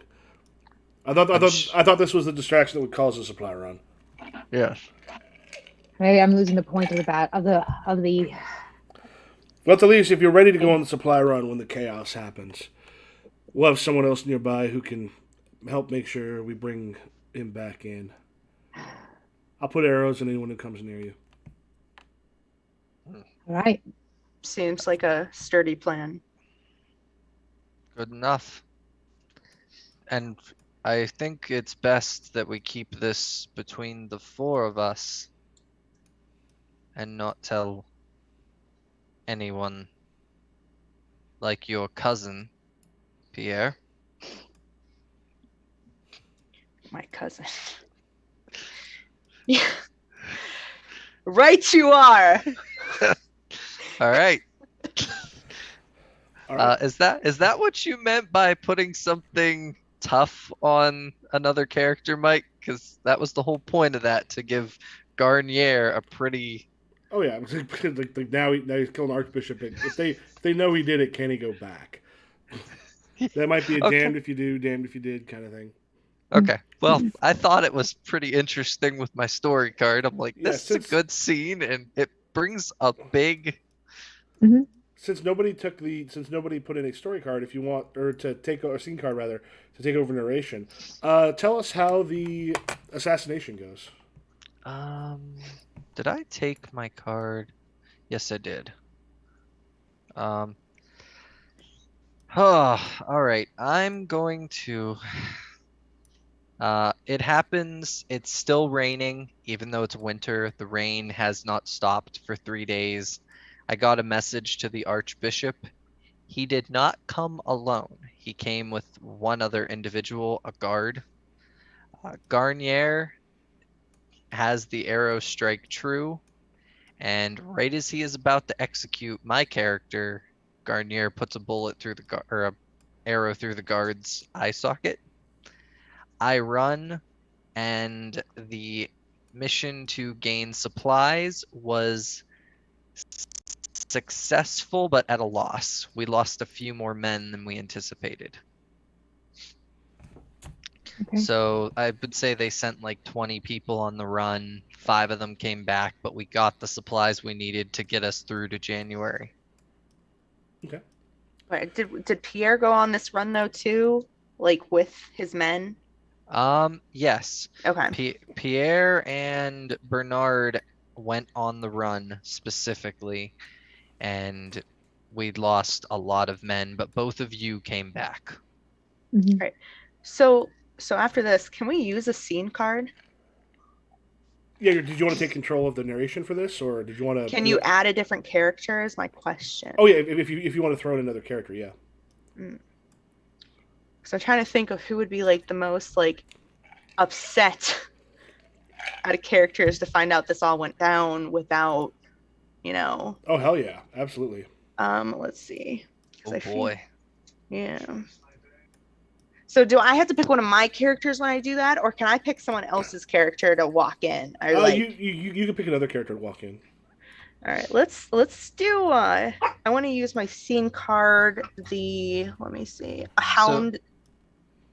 Can I do that one? The Hound Bay Morning. Yeah, for the scene card, it doesn't matter what's on it because that only really matters for setting the scene. But then otherwise, you just play it as I'm going to take scene control. I'm going to add something in. Okay. And then if you want to use your story card after that, you can. Okay, so can I say like Philippa got wind of all this that was happening with her, husband? Yeah, like all this kind of stuff when they come back without, it was kind of reckless. This whole thing, this whole mission was just very, like, let's get this done. Let's not tell anybody. So if I can use a scene card to kind of like bring her into this. Mm-hmm. Okay, cool. Do I have to get rid of a scene card then? Is that just pull it to the table and then hit delete when it's on there. Okay, hold on. Let me just. Okay. Oh God, where'd it go? I got it. Delete. Thanks. It's gone. Thanks. All right. So Philippa comes across Pierre after the I don't use the word heist. I don't know what else to call it besides a heist. After the massacre, because we lost all but 5 of the 20 men that went on this run. Crud. Okay. It's a massacre. It's a massacre. Like, it didn't go well. Like, it did in a sense, but it really didn't. I cannot believe your recklessness. What on God? What in God's name were you thinking?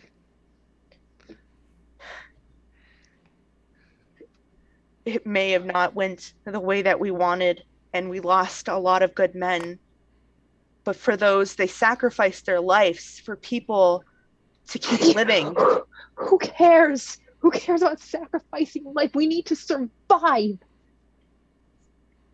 Pierre. I know you're upset.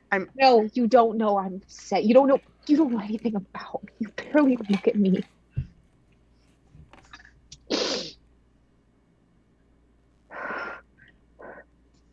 You need to understand that I am under a lot of pressure in my position. I have to make calls on the daily for what is best for the men and the people in this castle. You think it was easy for me to send those men unto death? It wasn't. It will haunt my dreams for as long as I may live. You sacrificed 15 for a bag of rice? Was it really a bag of rice? Please, guys, please say it was. It was more than that, but I could definitely see that being like what she says. You're muted, Steve. Steven, you're muted. That is what she says, but it was definitely more than a bag of rice. I'm being hyperbolic. Okay. I understand. I was like, oh God, I'm so sorry. You're right. I'm a terrible person. No. Okay. You sacrificed 15 for so little. If you care about these men so much, don't act like their lives didn't matter. How am I acting like their lives didn't matter? I am trying to keep everybody, as many as I can. We can be done with this. So we starve to death. We can be done with this right now, Pierre. We can be out right now.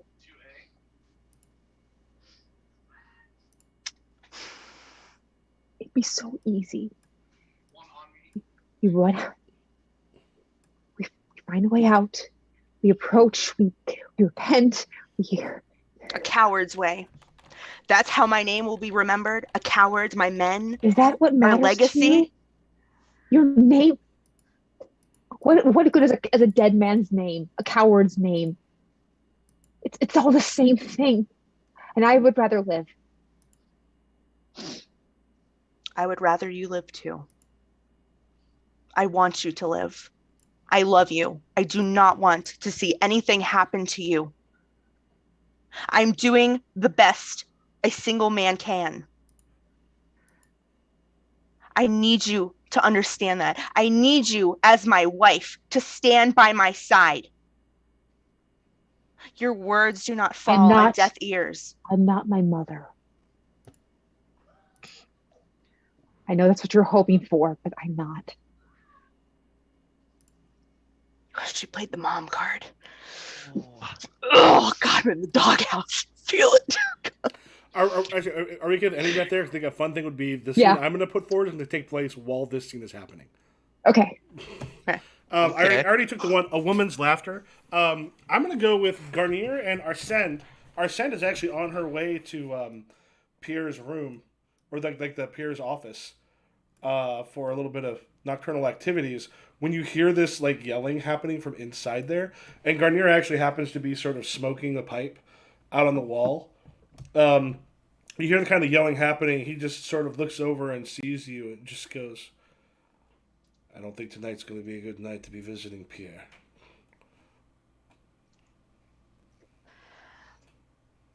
I think you're right. What you're doing is dangerous. You know that, right? I know that, but yet I still have both hands tied behind my back. Is this love? I would hope so. For a bag of rice. Well, his wife. He goes, if his wife finds out about you, and you're showing now, is that Pierre's?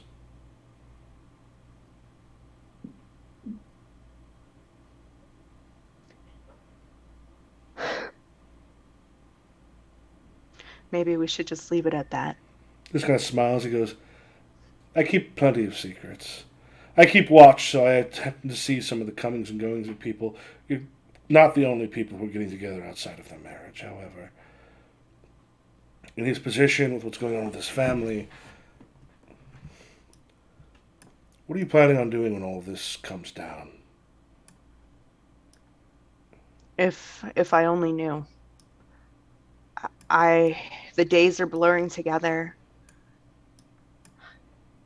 I'm just trying my best. And that's all I can do.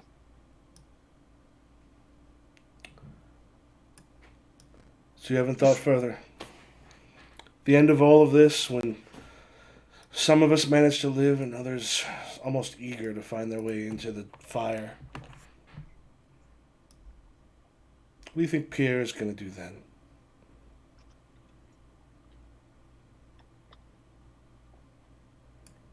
I wish I knew. The thing I've learned in life, you sit back, don't go after what you want, nothing happens.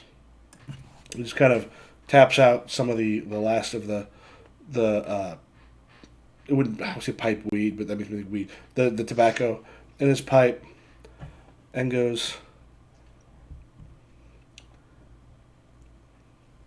the end of things. If Pierre's not with you and you need someone to help care for your child, I'm planning on living.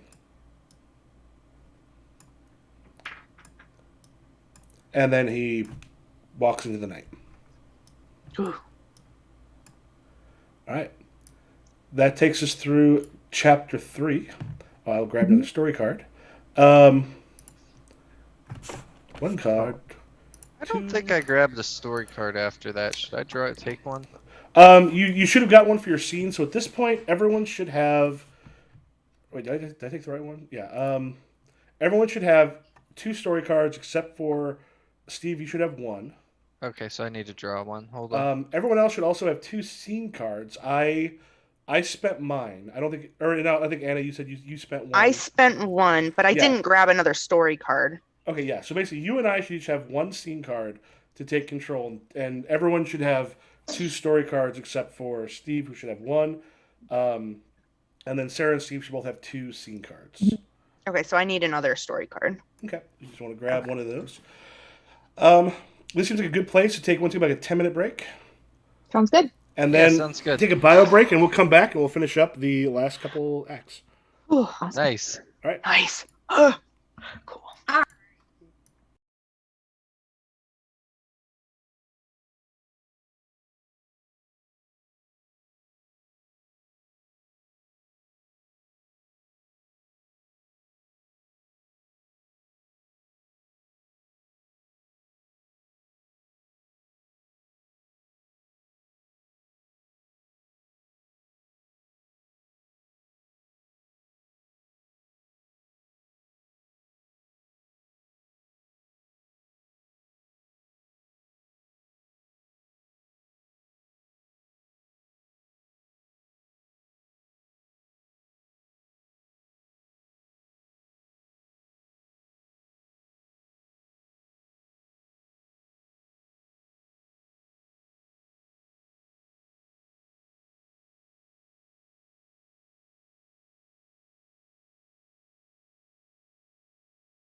Back up. There we are.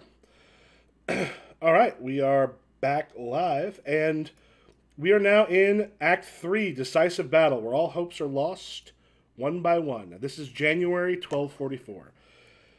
The continuing bombardment of the east end of the crest had made Pierre Roger withdraw his men to the main fortress. Only a few sentries stayed to hold the watchtower at Roche de la Tour. A sensible decision, given the east side was well protected by an almost vertical cliff walls. But it should turn out to be fatal. A group of soldiers from Gascony volunteered to climb the steep cliffside. An ice-cold night in January with only starlight illuminating the dangerous path. They climbed the rock wall. After several hours of perilous climbing, they made it to the top. Without hesitation, they surprised the guards. Before they could sound the alarm, the east tower had fallen. During the next 2 months, the crusading army conquers the area on the crest yard by yard. Powerful war machines are set up and the bombardment of the Montsegur begins. Death and destruction forces itself on the besieged. So now, in that castle, we are being bombarded. Death and destruction forces itself on the besieged. They cling on to more and more desperate hopes for rescue. A last desperate sortie is attempted. Each player sets a scene. This is played out during this time. And I think this one would be... Sarah, are you the one that has the first one? I think it was... Yeah, it was me, and then it was Anna, and now it is to you. Okay.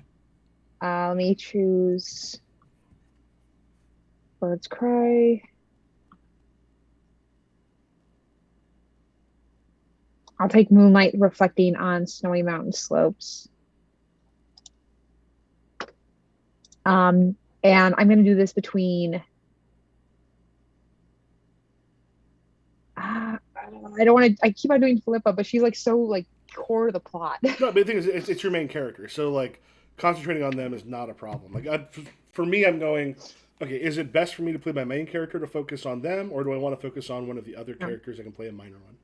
I'm going to do Philippa and Escarmond, yeah. It's a middle of the night, and I'm like, Essie, wake up. Essie, wake up. Let's go. Let's run. What? Let's run. Please. You're looking to leave? Do you really think we're going to get out of here alive? If we run. All we have to do is convert. If we convert to Catholicism, they will let us live. Okay. No, I can't die. I can't. You know that even if you convert, are they going to let Pierre live? Doesn't matter. He's your husband.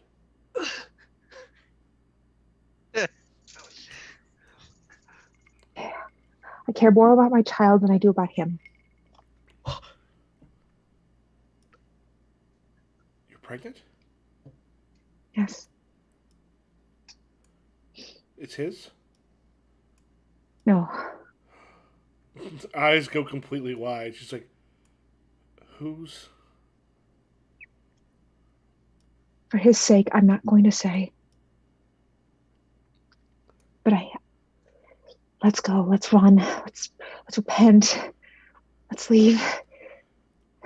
Please. Her hand kind of pulls itself out of yours, and she's like, if they find us, if we run and they find us, we are dead. If we convert, when all of this is done, if we just survive until then, we'll live.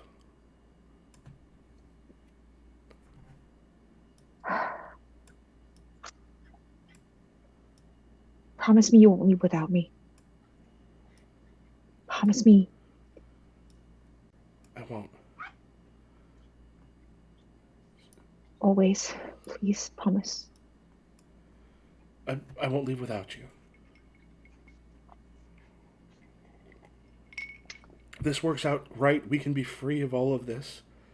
And you can be free of Pierre and whoever it was that... Is the father still here? Or alive? Yes. Yes, he is.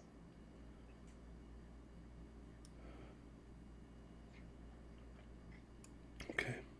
I'll let you get back to sleep. Please, of course, don't tell anyone. Particularly, Don't tell Mother, Father. I won't.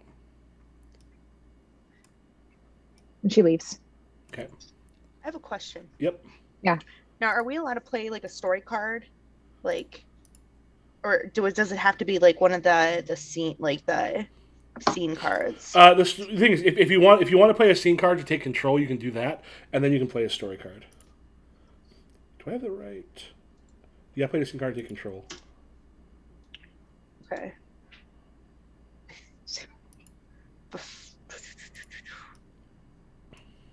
I think I want to take a scene card before like this all ends, actually. Okay. Mm-hmm.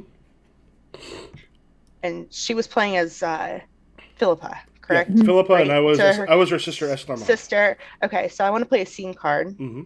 and then I want to play a story card. Okay. Yeah, that's what you do. Yeah. Okay. All right. Oh, I'm learning, guys. Oh boy. Okay. This is gonna be good. So I'm playing this. Let me just drag this puppy up here and then delete it. Oh, can I delete it?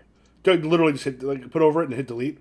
And that what it does is when we reshuffle if we reshuffle the scene cards, it would reappear in there. Oh, it wouldn't I couldn't delete it. All right, so then I want to play. Is this it? Yeah, this one right here. What's your story card? This is Act 3, right? Yeah. So let me get out of this. Hold on. Okay. Why can't I zoom on it now? Oh, Z. The treasure, by the way, is supposed to be the Holy Grail. Ah. There's supposed to be other treasures there, but the Holy Grail was supposed to be.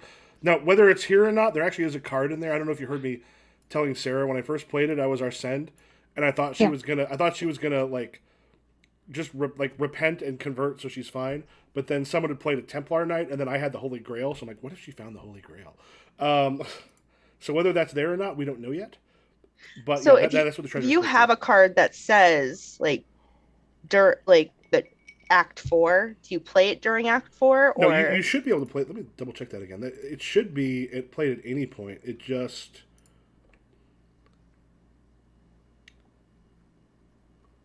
Do you have a card that says Act 4? Yes. Oh, if you just want to bring it out, we can take a look at it because this. Okay, yeah, all right. These being secret are not a huge deal. It's kind of surprise is fun because it was fun to see what do you got? It's the Grail. Oh, the Grail. No, so the Grail just means you could bring it up. It just means that during Act 4, something will have to be done about it. If you want to play that earlier, you can. Okay, so can I play another story card? If you want to, when it's your scene, you can. I mean, only 2 can be played per act. Okay, so I'm gonna save this bad boy. Okay. Okay, but I am gonna play this one. Jean Ray. I bring news from our brothers and sisters in Cremona. What is that? Cremona? Cremona.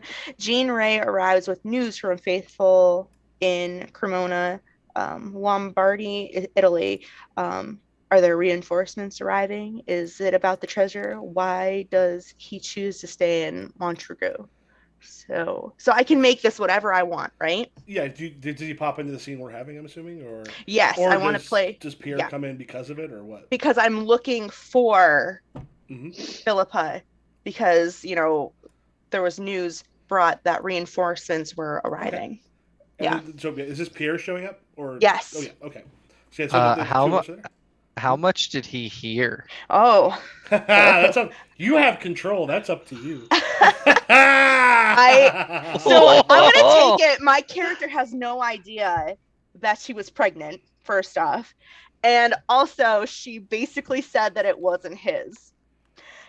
And so he's gonna walk in, and he's got his, hands kind of down on his. I'm gonna say it's like a sword on his hip, right? Because and he's got his other hand on the hilt, and he just walks in very solemnly.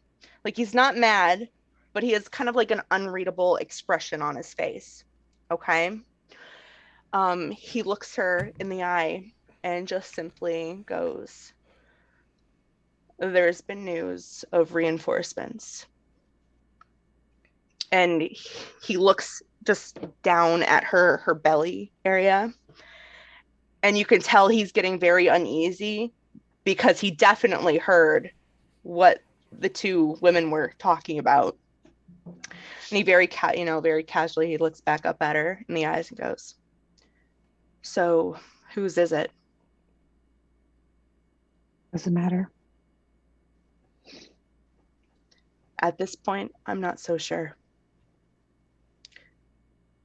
But we did get news of reinforcements. So maybe instead of running away and getting yourself killed and your child, maybe there's still hope.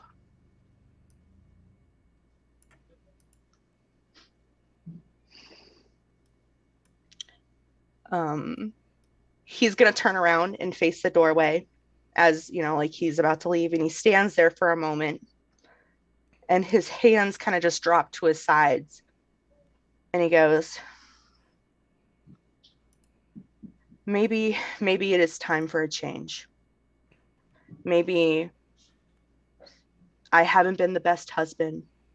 We haven't had the best relationship since everything's happening. But whatever you choose, I'll support. And he's just gonna walk out.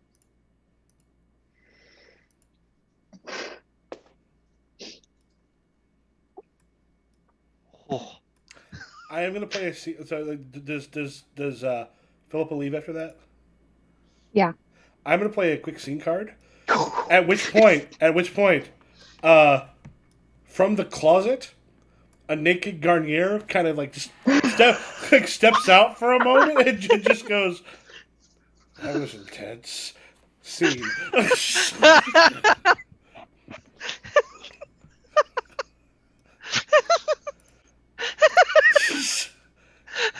Fuck my wife.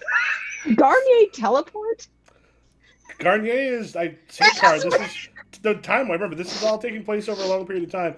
By the way, before we go, Steve, remind me who was it that thought they couldn't necessarily play a serious character? Because I remember that coming up. My earlier. wife. And I remember someone just knocking it out of the fucking park, like just goes wham, drama, and just. That's what we're supposed to do. How'd that feel?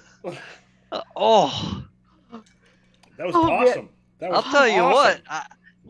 That was so thick you could cut it with a knife. I was a little worried. You're like, I don't know if I can be serious. I'm like, that's going to be a problem. But then you're like, bam, bam. Oh God, I'm really glad you think so because I have no confidence in my playing skill whatsoever. Because That I'm was usually like, awesome. No, you saw the moment. You're like, fantastic. can I take over? Can I make things super complicated? I thought that's what's supposed. I am a female. We're entitled to drama. It just Perfect. happens. Perfect. All right. I'm a male. We don't call it drama. We call it a tantrum. Well, no, you call it a tantrum. We just call it not being emotional as we like scream and punch a wall. Love it. Oh God. Okay. Hey, I haven't done that in like 3 years. I've never seen the reason to punch something because the only time I literally I don't know if you can actually see it on the camera. Probably not. Yes, you actually kind of can. I punched a light pole when I was 15 because I had a chance to play with the baby tiger, and my parents got really upset because it made us 20 minutes late to band, like a performance, even though because they were part of the band boosters. Even though literally I could get dressed in 10 minutes, I had plenty of time. So instead of like driving home, I walked home and I was angry and I punched a light pole. And then I went past a funeral home sign and there was blood all over my hand because I happened to punch a nail that was sticking out of it, and I was trying to explain like, oh yeah, I had my hand against something and someone honked and I went, which I know my parents didn't believe, but I was slick. Tell them about the soccer ball that hit your red car. Hey, I was mad and I kicked my door. It's not a problem. He dented that sucker right in there, dented it completely, and then I'm like, way to break your own car. Dumbass. Yeah. No, let's go back to the fact that you got to pet a real tiger. Right? Oh, so they told us they're like this was like the middle of summer because or fall rather because we're doing the football games. I was late for a football game. We have to be there an hour early. It takes me 5 minutes to get into costume, to get into uniform, and then grab my tuba. But they told us bring like pants. This baby Bengal tiger. The University of Illinois has like a really great vet program, and a friend of a friend was taking care of a baby Bengal tiger who was getting cataracts removed. And so we went up there, and it would come up, and it would just grab like the cuff of your jeans and go, and you're like, first you're like, oh God, it's all muscle. And like it just started kind of pulling. You're like, it's so little, but it's so strong. Oh man. And I was very angry when we got back because I was like, I got yelled at for it. And I was like, I just got to do something that most people never get to do. Exactly. Like, I told them that. Like, that should be fine. Yeah. Yeah, like, I got to pet a tiger trumps anything, in my opinion. That's like a once in a lifetime, like, experience for people. Yeah. Like, I don't blame you at all. Yeah, oh my God. I mean, I'll be a little bit late. We'll be fine. And then, no regrets. No. We are presidents of the band boosters. How does that make us look? If Ellie is ever late to something and her response is, Dad, I got to pet a tiger. Yeah, we're going to be like, okay, all right, you're cool. You're Thank good. you. Thank you. That's what I thought. All right. He's just been waiting for this closure for years. I've been wanting someone to go, look, it was a tiger. You got to play with a baby tiger. And you felt like it could maybe rip your leg off. Anyway. Yeah, Steve, it's now your go. This is a dangerous game. Yeah. Like, anybody can do anything at any time. Okay. We need to flip another scene card. Oh, yeah. Oh, yeah. All you got if I forget to, all you got to do is go to the scene cards. It'll pop and up draw. a little bit. Yeah, just grab it, drop it. Okay. The lively sound of music. Flies. And a bird's cry. We're gonna go with the lively sound of music. We're gonna take. As much as I hate Andrew Lloyd Webber, I am a theater person, so I can't not hear the Phantom of the Opera when you say that. It's good. It's a good one though. It's a good musical. I hate Lloyd Webber. Hate Lloyd Webber. I think I believe I am alone among a lot of my friends. However, I feel like I keep going back to this well, but I think we're gonna go with. I think we're gonna go with Gilhelm, Garnier, Pierre, and Bernard again. All four of them. okay. And this is. It's gonna be evening on the wall, or like one of the walls that has not been battered to pieces, and we are listening to the army that is surrounding us, basically having a party while we're on the verge of death. Okay. If they're a little closer, I could shoot a few of them. Okay. Catholics seem to know how to have it good. Just saying. Now, if it was better circumstances, I would welcome the music. This place is so full of drama the last couple days. Blind guy hears everything, and people don't think I do. It's like a really bad misfortune, honestly. Wait, it's Pierre Garnier. Who else here? Bernard. So. Okay. So Bernard is the only person who doesn't know what drama's going on. Pierre is the only one who knows that. Bernard doesn't care. Yeah. Bernard is like so above it, like. And Garnier is like, I don't know anything that's happening. I certainly wasn't hiding when the sister of one of the women I'm banging showed up. Oh my God, this is so awkward. So I find out that my wife is cheating on me, having a baby, and you're right here, and I have no clue it's you. I can hear you. I'm going to refill my drink. I can hear you, but you'll be able to hear me as I talk, but keep going. I feel that this is going to be coming to an end sooner than we think. Perhaps. And I think we need to have a serious discussion about what most of us are going to do when the chips are on the table. I plan on converting.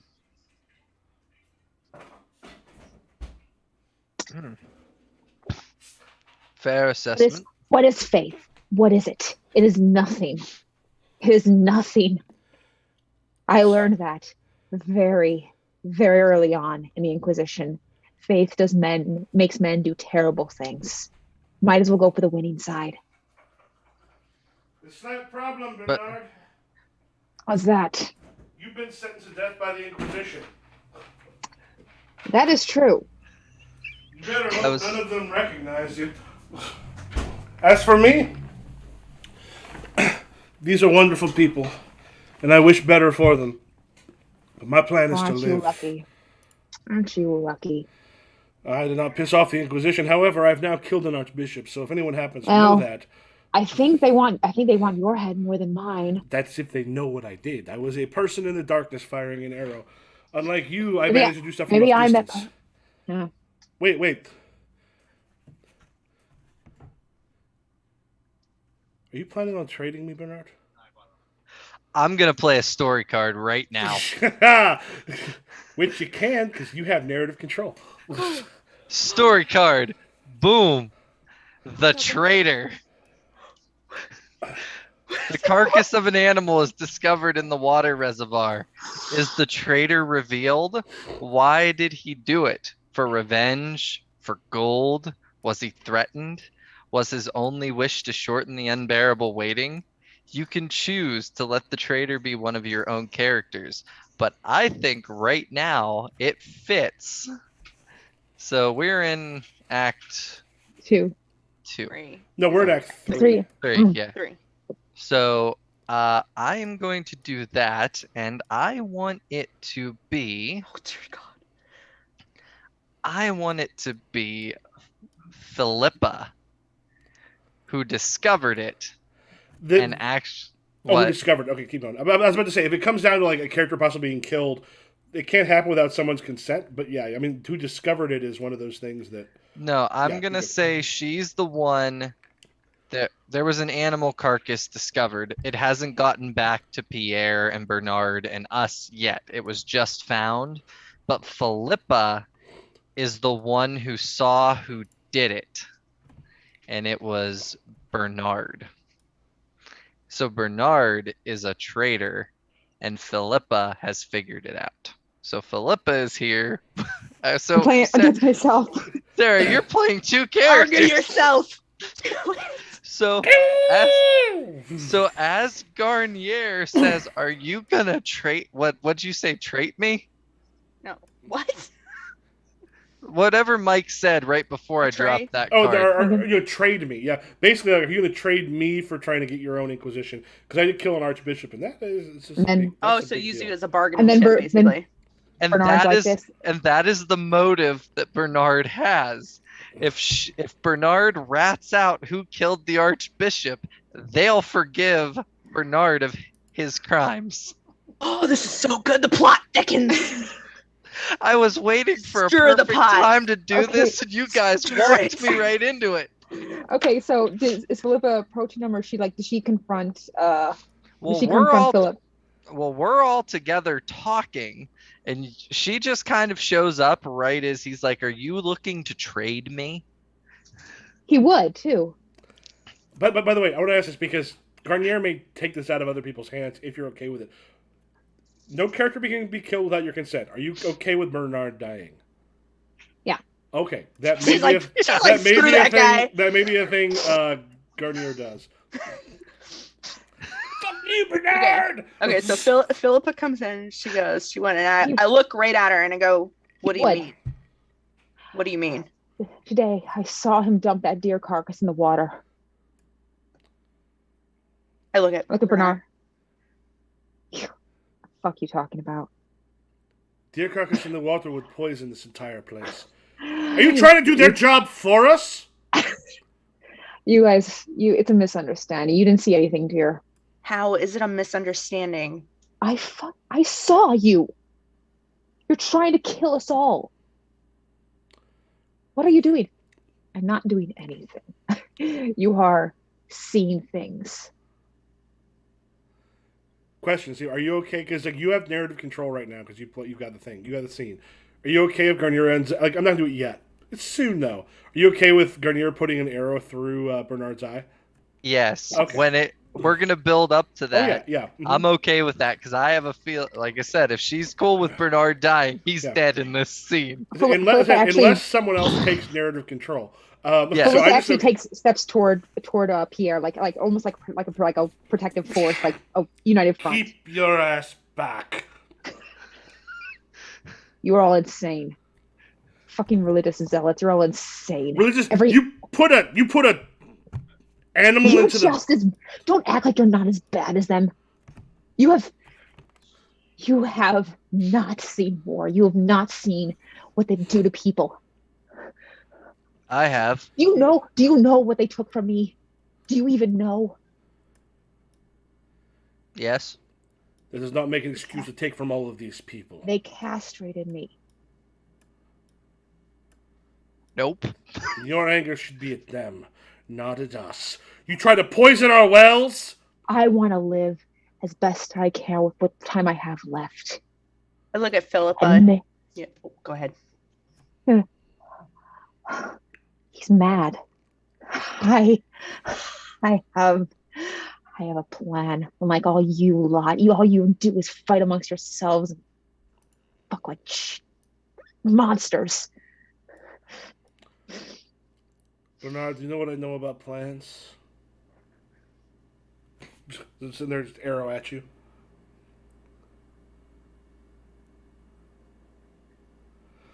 I have my sword. My hand on my sword. Yeah, they just let's go. They don't much outlive the person that came up with them. I guess I turn this card around then. Yeah, you can delete if you want. So, like, as a protective instinct, even though, like, I know everything that's going with Philippa, I take her head in my chest, and I go, you did the right thing. You did the right thing. Still awful to see. At this point, Gilhelm, while you two are talking... What happened? What happened? Gilhelm... Because it is... What is it that only you can see? Kind of is part of this. He kind of looks over directly at Garnier. I would have done the same thing if I were in your shoes. The man was considering giving a life to save his. That's not the type of person we need in these walls. I think you should live. I think all of you should. I don't think your time is done yet. You can still come with us. Yeah. But inevitably somebody has to burn for all this. I wouldn't be volunteering yourself for the flames quite yet. I haven't yet. I'm just saying, someone's gonna have to burn. And as far as I can tell, it's not any of the three that are present here. There are plenty of others. Reinforcements are coming. We know that for sure. So we've been told. But what do we know? It could be a trick by the Inquisition. All we have is hope and faith right now. Well, may God have mercy on our souls. And unless anybody wants to interject anything else, I think that's where the scene is going to end. Because it's hit its climax, it's hit the decline, it's about to dive. We should end while it's still hot. Okay. I think we got two more in this scene, in this act. Yeah. Like myself and Anna. And both stories are taken. Sorry, guys. I couldn't pass it up. It was a good one, though. Yeah, it worked out really good there. That was a good one. Question for pacing wise. We are at least 8:30 my time. I don't know what everyone else's time is. How long do we have? Because I'm looking at like, we normally end at around 9 or so. I'm good still. I'm good. It'll be 10 our time, but our daughter's already in bed, so we don't have anything to worry about. We're probably aiming for like an hour for to end it up. That's good. Right. Yeah, pacing wise, we just want to kind of keep that in mind, so I might keep mine fairly short.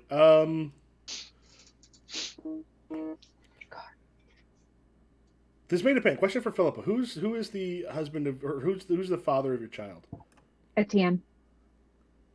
Okay. I think I'll probably make this, unless you want something more, probably a fairly quick scene. Okay.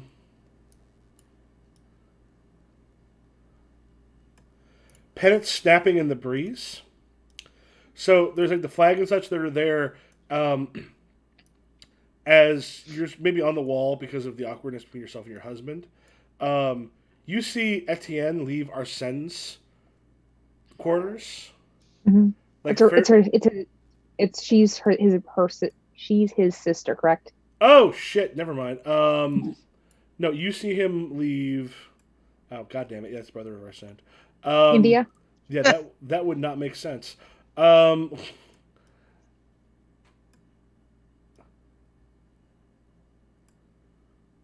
got India. We got Escamarola. Oh, your sister. Oh my god, that'd be hilarious. Your sister.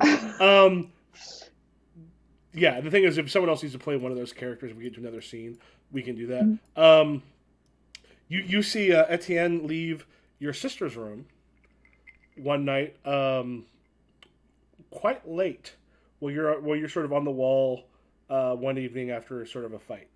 Do you do anything, or you just watch him walk away?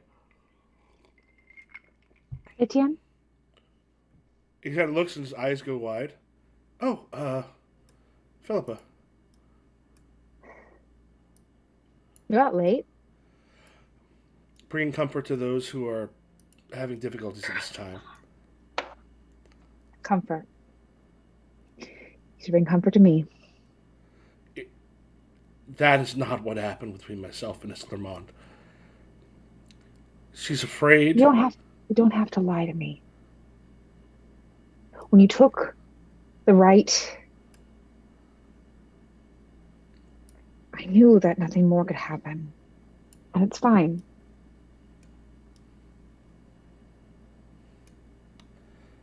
But you're the one I love.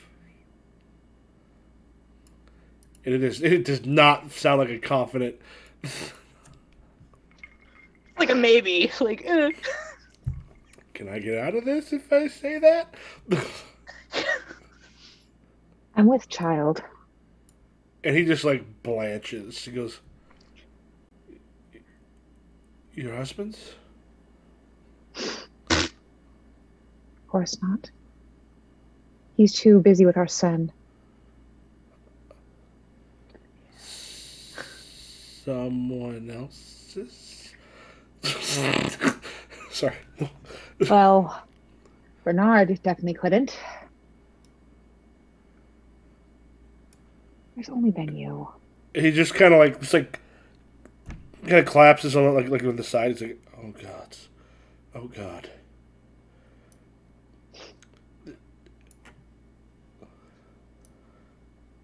I should do what's right. I should marry you. Is that what I should do?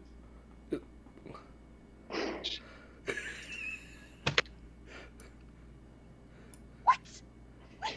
She's married. Question: do we want to cut there? Because that sounds like watching him be incredibly awkward. She just walks away like. Yep. Let's away. end it. I love the fact that because the teen's whole thing is like, what way you're not perfect. I'm like, he desperately wants to live, and is just like doing that. Like, I'm just gonna like anyone I can bang at this point. Like, I'm trying to like get that bit of life. It's like after a funeral where you're just like, I just want to make sure life continues.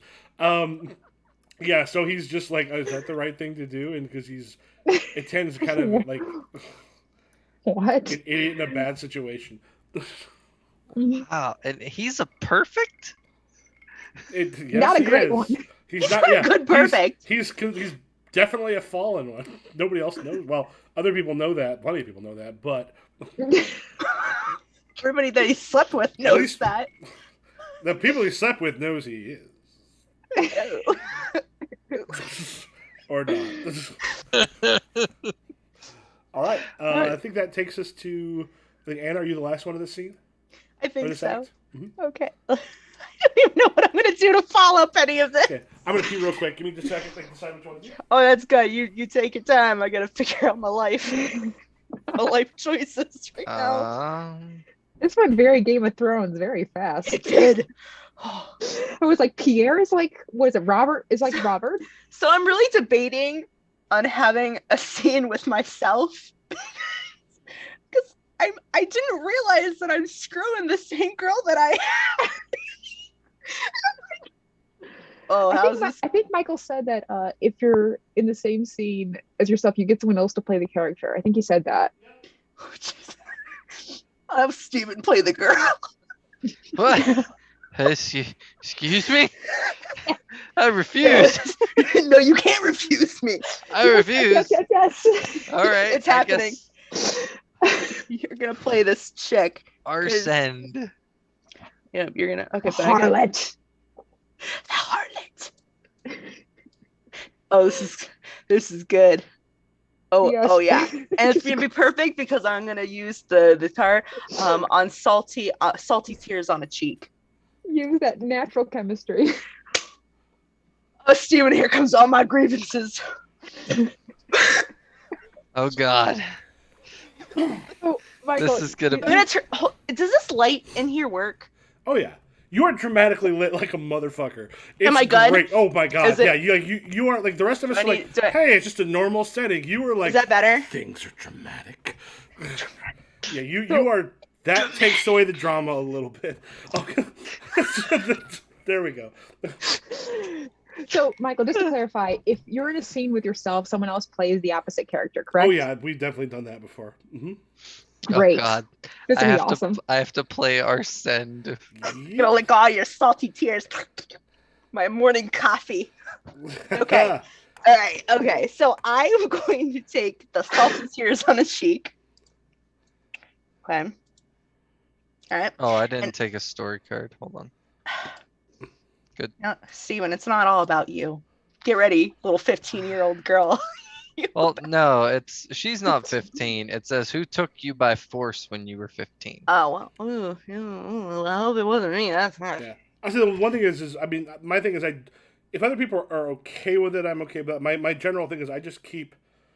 This deals with deeper stuff. I usually keep sexual assault off. If everyone's cool with it, I can be cool with it on this thing. But if it comes up or not, but that'll be. Yeah, I don't think that's gonna come up. No, it's not gonna come up. That's not gonna come That's up. just what the card says. Yeah, I don't like that kind of stuff. We're not either. touching Nah. it. Yeah, Nope. I usually keep away from it because it tends to be not only lazy storytelling, it's also you don't know who at the table's been affected by stuff. So.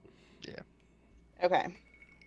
So I'm going to have a scene with Roger, and then what's her Arsend. Arsend. Okay. Because it's been a lot of drama right now. My heart is like getting tugged because my wife is pregnant, and now. So that night after everything kind of quiets down, I'm going to make my way to her room and knock on the door. No, and kind of like. After a few seconds, the door creaks open. Oh, Pierre. Hi. Hello, my dear. I think we need to talk. I had a feeling this was going to happen. I overheard you and Philippa a while back, and I haven't seen you since. All right, so I'm kind of gonna gently take her by the hand, and we're gonna go sit on the bed, and I'm just looking at her. Steven, look at me. I'm looking at you. I'm looking at her very, very torn, with a very torn expression, and I'm still holding onto her hand, and I don't know what I was doing. My wife is with child, and I know it's not mine. Oh. So, why are you telling me this? Because even though it's not mine, I am still married to her. And I take full responsibility for the things that happened between us, the things that happened between me and my wife. And I think it's just, I need to be a better husband for her. I will raise the child as my own. I will do anything to win her back. But this can't continue.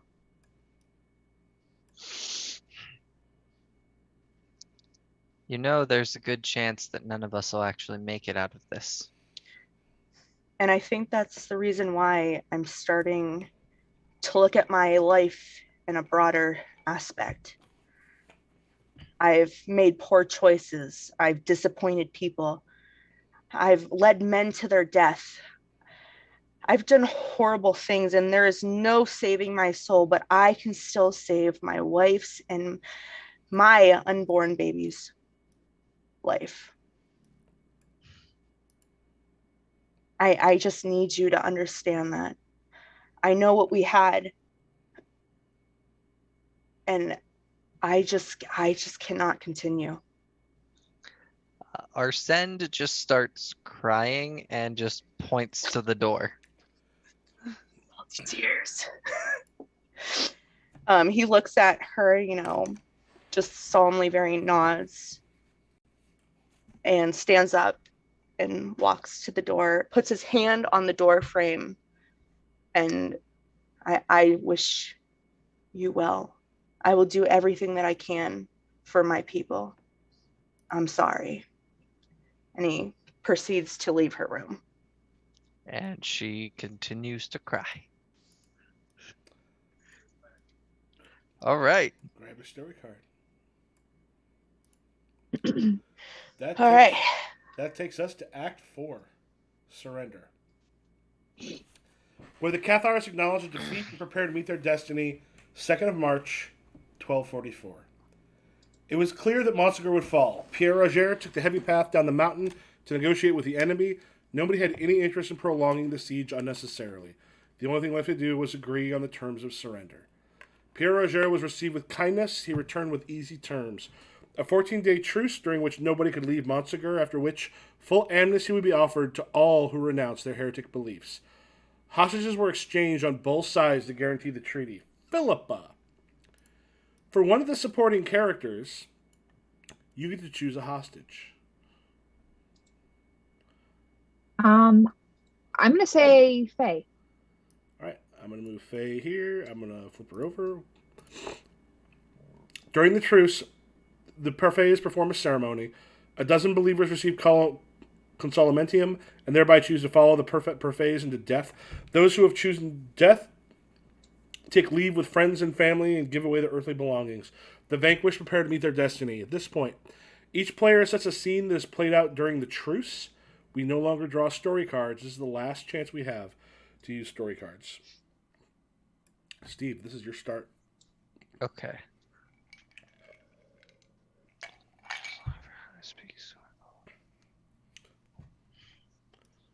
I think I'm definitely not gonna play any story cards this time around because I've played 2 so far. And Anna has the Holy Grail, so I have a feeling that fucker's gonna come up. You know it is. It's definitely showing up. I'm in a metagame here. Basically, both of the story cards I have are not terribly interesting, so I am not planning on using a story card. So if Sarah wants to use one, or if Anna has a second one, or something like that. Mine would actually be pretty interesting to see. I have Farrier, the Inquisitor. Every sinner that does not repent is a soul lost on the side of God at Armageddon. Farrier tries patiently and systematically to make sinners repent and return to God. A dying heretic has been captured after an attack. Can Farrier save the soul of the heretic? And you may choose one of your own characters to be captive. I think I wouldn't decide yet, because the thing is like I said, like I mentioned to you in the in-between, both times I played, I thought I knew what direction my characters were going, and then something happened that made me go swerve, which was awesome. So as I said, just keep those. So you have some that you could kind of play. Steve said he didn't want to play his. Mine are not terribly interesting, so I think you two have ones that could still be played. Mm-hmm. So just keep those in mind, because I think neither of us sounds like we're gonna like play a card. Because mine are not terribly interesting for what's going on. So. Yeah, and I have an interesting one, but like I said, I already played 2, so I feel like I've kind of had a monopoly on that, so I would rather have other people do that. But as for my scene, I want it to be Gilhelm and Garnier, just the 2 of them. But let me look at the scene cards.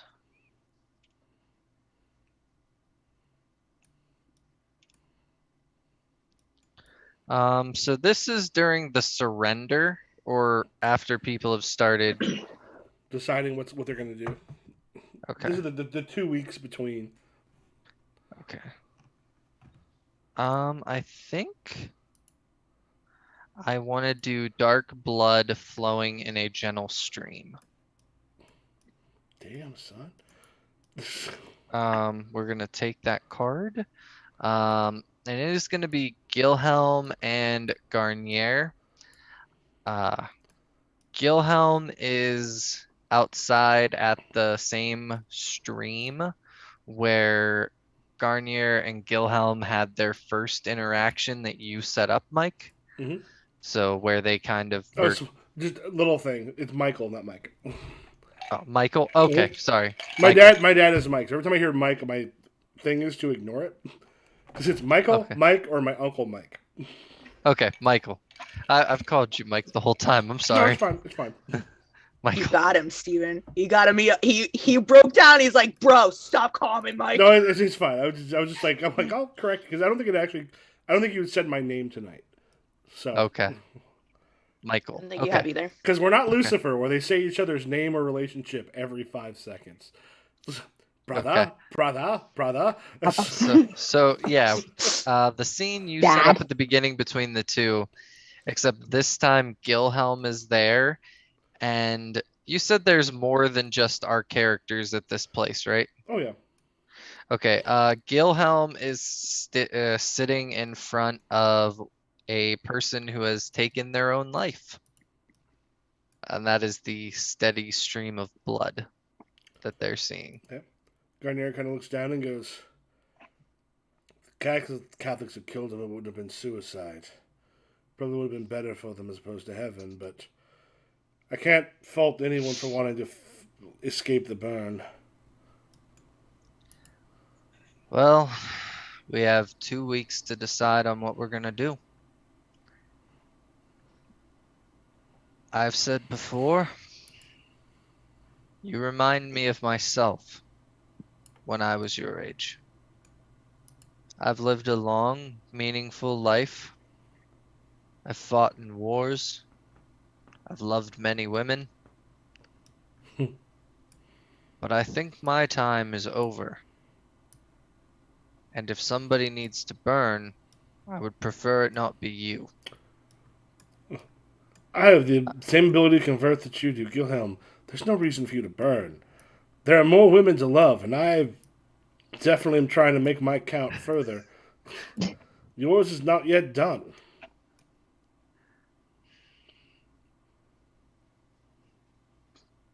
I think I could have been a perfect if I wanted to be. And perhaps I should be. It would be fitting for this old fool.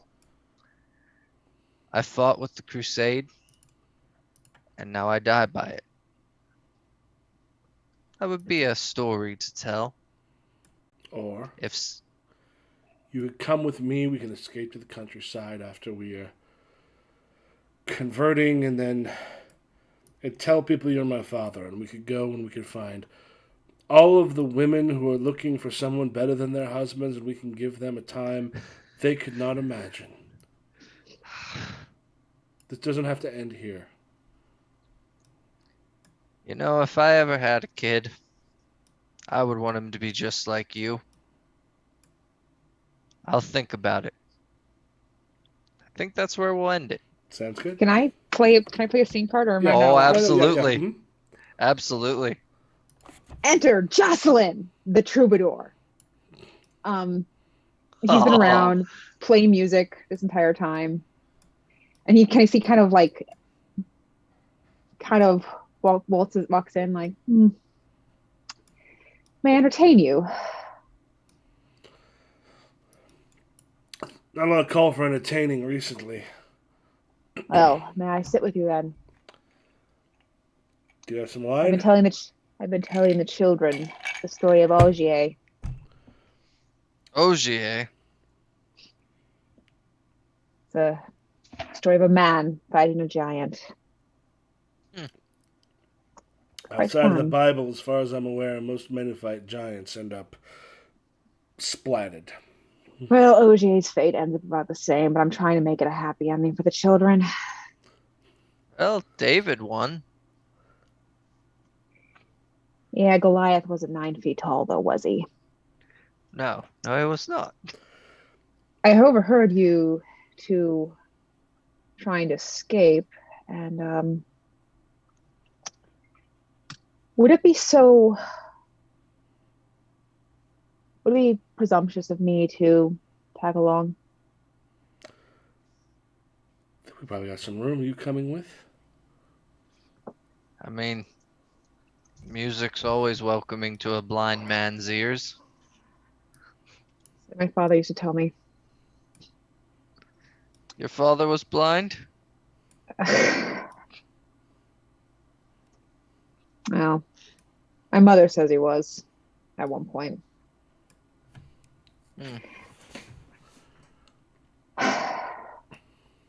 I would say if we escape, I wouldn't mind extra company.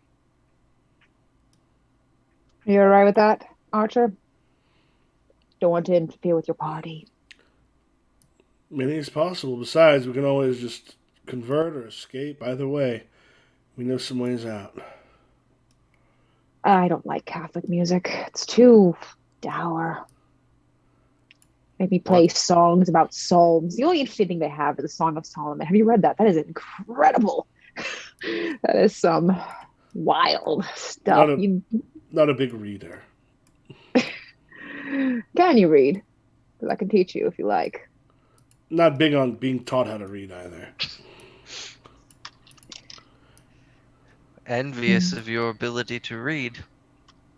I haven't read in 10 years.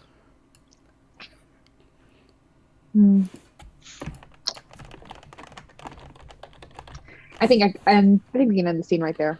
Yep. All right. And oh god, according to Wikipedia, 1824, they invented Braille, which means you'll never be able to read, my friend. Sorry. Yep. Sucks. All right. My scene then. I keep mine relatively short. I'm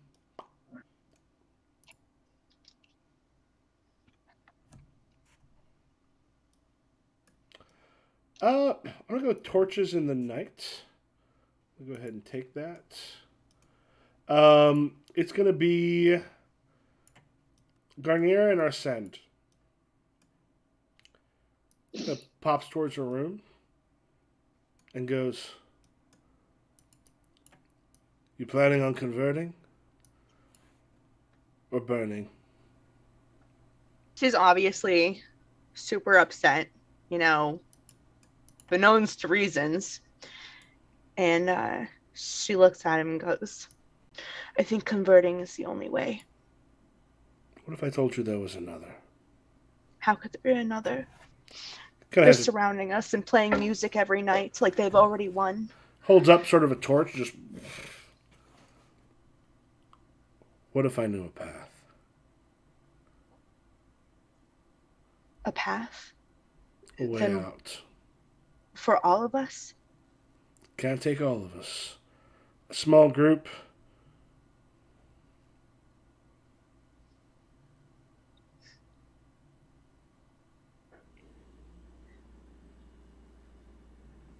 I think I can do that. And as they walk sort of out, there's a moment he looks up at Esclarmonde's room and just sort of like holds that gaze for a second before he just sort of has this moment, eyes look down, clearly not thinking he's worthy of her. And then they head out into the darkness. And then that will take us to Anna. Your scene. Oh.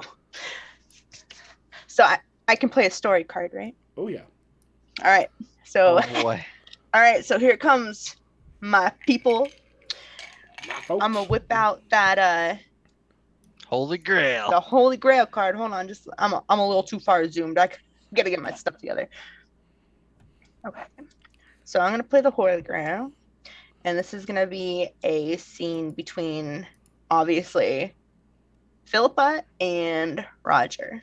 Or well, yeah, Pierre. So let me just get my story card out. Boop. Okay. So.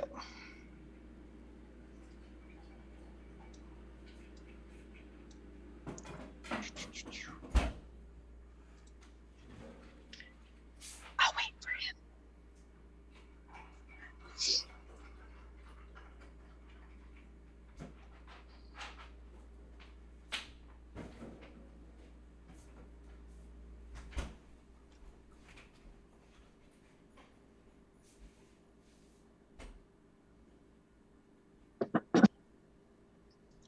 It's gonna be good.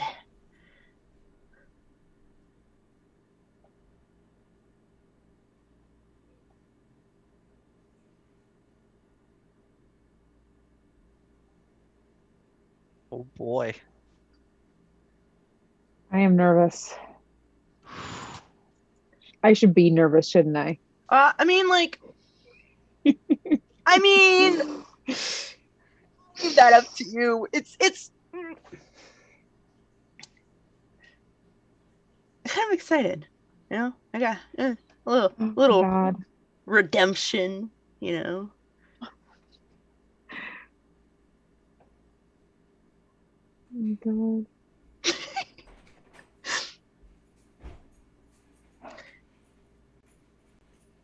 I've been sitting on this for a minute though. This is the first story card I drew. So I'm like, all right, I already know what I'm doing. I am so proud of your dramatic sense of this thing. This is awesome. Yes. All right. Okay. So we ready? The Grail. There it is, boys. This is the blood of Jesus Christ. Montsegur hides a secret known only by few. Is it the Holy Grail? Is it a descendant of Jesus Christ and Mary Magdalene?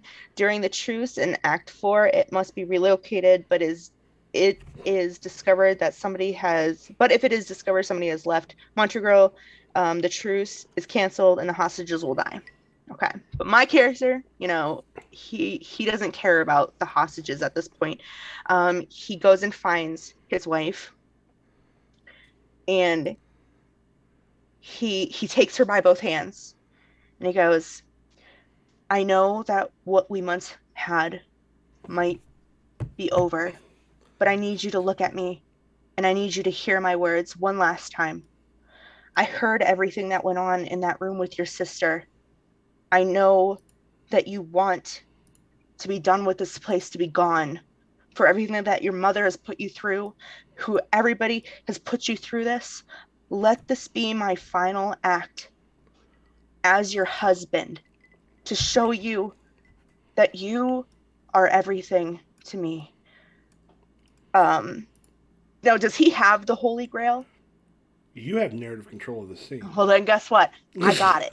I got it. So I have like a satchel on my side of my hip, and I make sure like the room is just very secure. And the last couple days, you know, after we talked, I've been looking and reading, and I found this. And he takes this out of his bag and he opens this cloth, and it's the Holy Grail. This cannot be found by them.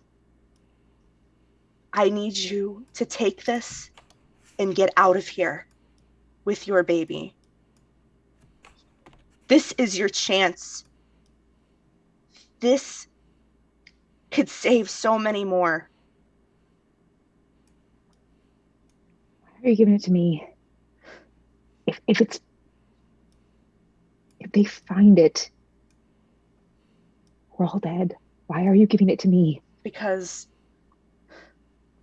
I haven't been the perfect husband. I haven't been The perfect soldier. I am giving it to you as my last act of love.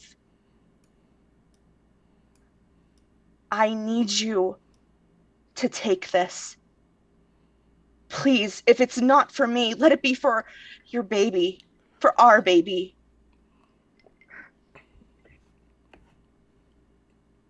Please. They won't find you. I'll make sure of it. I will do anything that I can here so you can have a better life somewhere else. I was planning on converting. I was going to live. This is a death sentence. You can still live and have a purpose and protection for the rest of your life. Find another love. Have more children. Have a life that you deserved. The life that I couldn't give you. The life that I failed for you. Please. And he's holding it and he just is bringing it closer to her. This could mean everything. You are the woman that means everything. Please. He gets down on his knees and he's holding on to her whatever dress or whatever. He's holding it up to her. And he puts his head down in a mournful, not a defeat, but a just, holding it up and just begging at this point. It's never a choice. It's always your way, isn't it? And she takes the grail. It's always your way. Well, let this be my last way. It's your way.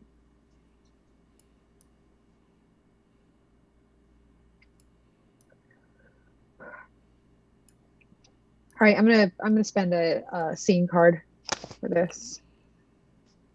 I'm gonna get this out here and deleted. Okay. She takes the grail. She goes to her room. She finds like bedding. She hides it. Like she rips up the mattress. She stuffs it inside her mattress.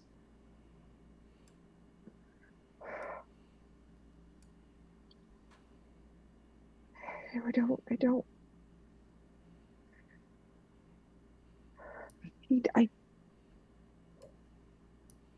What do I do? What do I do? Is Pierre still with you? Or No.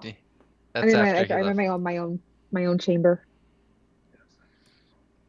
She just left him on his knees.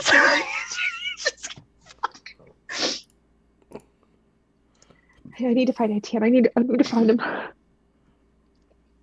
So she runs like through the castle, finds Etienne. Etienne is kind of like looks up. What's wrong?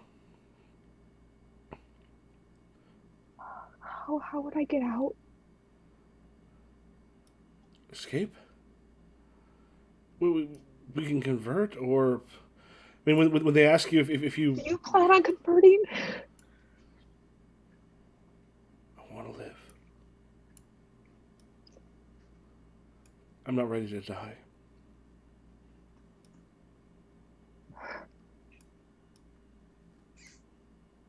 If we voluntarily convert, will they search us?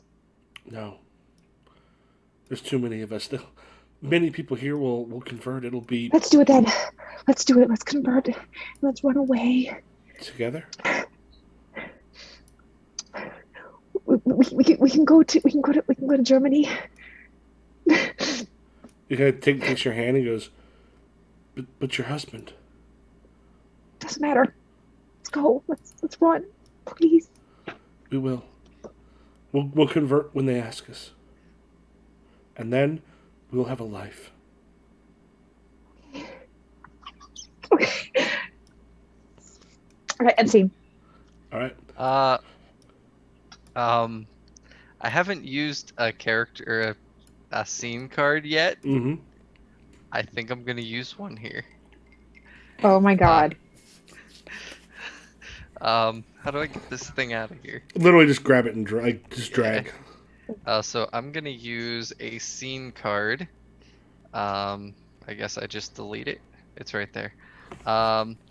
So do I have to interject at the point she's at right now, or can I like? You can alter stuff. Gilhelm, the blind old man, overheard everything Pierre and Philippa said, and as Pierre walked away, he heard her stuffing the Grail inside the mattress. He hear everything. And as she left, he's going to steal it. And immediately take it to Garnier.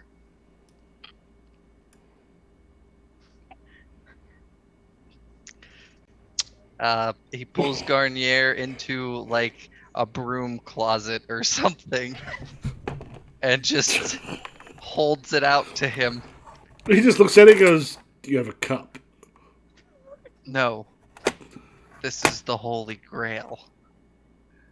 Felipe had it. Philippa? No, what's his name? Pierre had it. And he gave it to Philippa for her to escape. This is our ticket out of here. This can't be. It is. Sort of looks at it, he goes, "This is... I talked to Arsene. She'll be coming with. You should keep this." I'm a blind old man. If somebody discovers I have it, I can't protect myself. I need you. No, you're a good man. You have to live.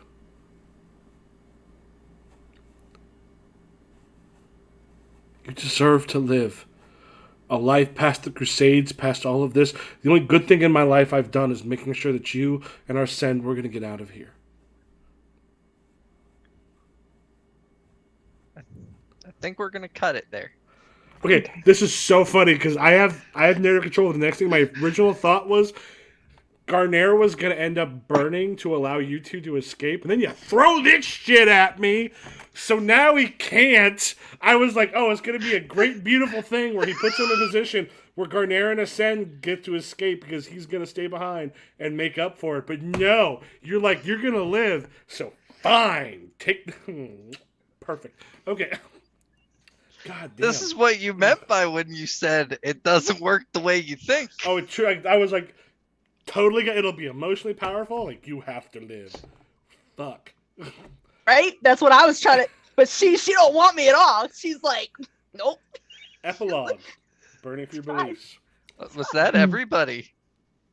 I think was that. Do you still have a scene left, or was that yours?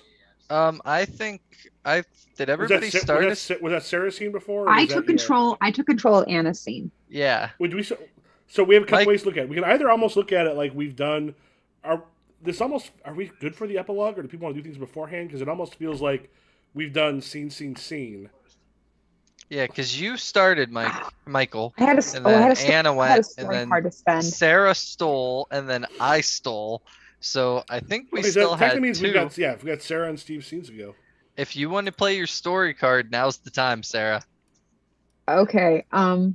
This is. Let me see. My story card is. Oh yeah, I think she's the last one. Inquisitor? Yeah, I started. With me and you started. Yeah, that leaves us with Sarah. Yeah. All right. So I have the Inquisitor card. So. Let's see. I want to say, a dying heretic has been captured after an attack. Can Farrier save the soul of the heretic? I want to capture ATN. Okay. I wanted to capture ATN. Are you playing the heretic or the yeah, or the Inquisitor? Yeah.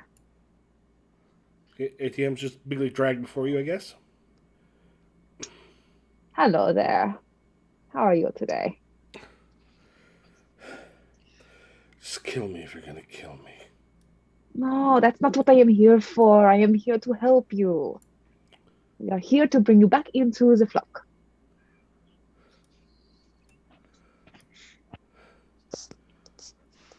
I'm not yet ready to leave, to die. So you want to come back into the flock? I want to come back to... I just gotta get to the truth. The truth? What kind of truth? Tell me. The truth of the church. I was taken in by the Cathars. By their... My. I moved away from the church. A prodigal son. I love it. I love it. Now, if you want to join, I recommend you confess your sins now. And there's a moment where... God, this is... Thank you for this, by the way, because my thought was originally to have Etienne be the one that did Consolidium for Gardner before he killed himself, before he went to die, because then he would give it up and flee. You're doing the same thing. Yeah, he just goes... He starts to pour out his confession, and all of the people that he had done the Consolidum for. We kind of get a flash of each of them as he gives up his thing, which basically damns every single one of them as well.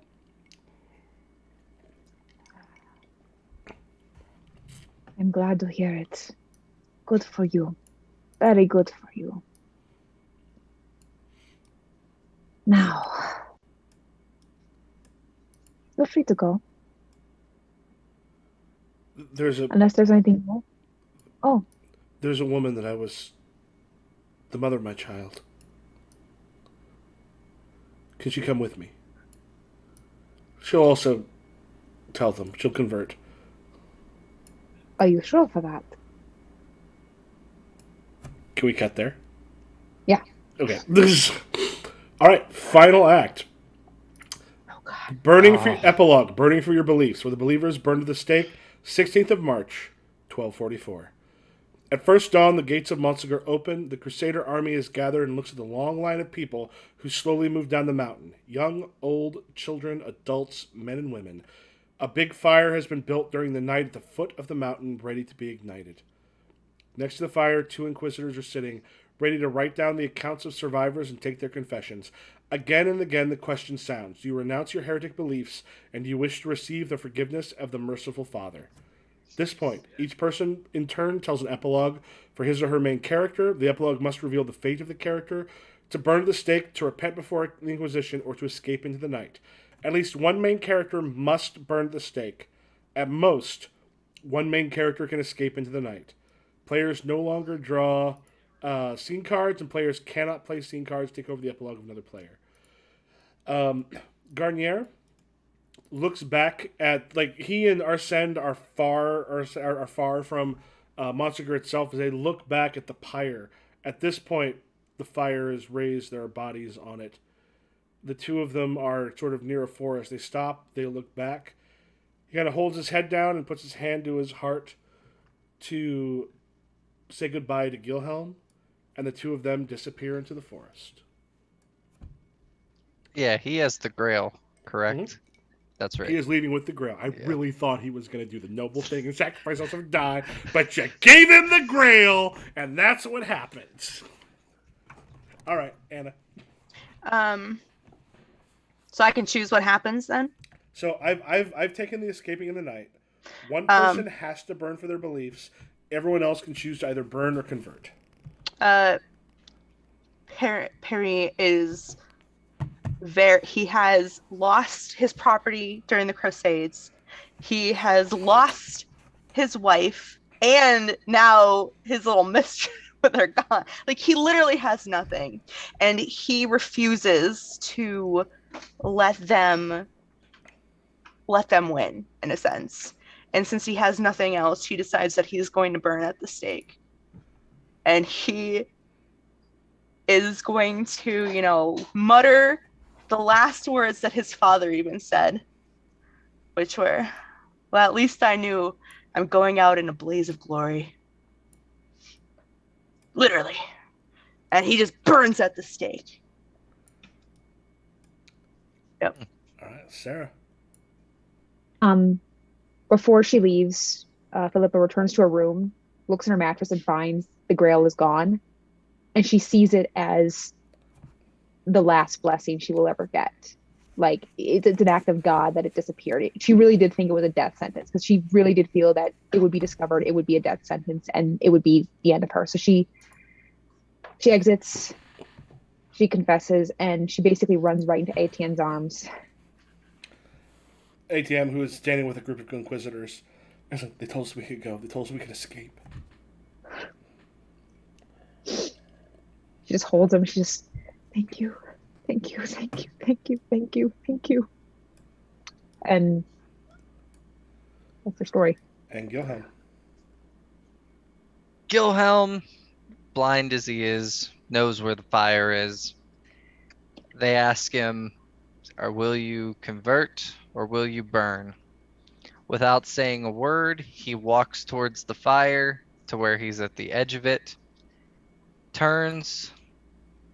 With my death, so is the last known person who knows where the Holy Grail is, and falls himself into the fire. Oh!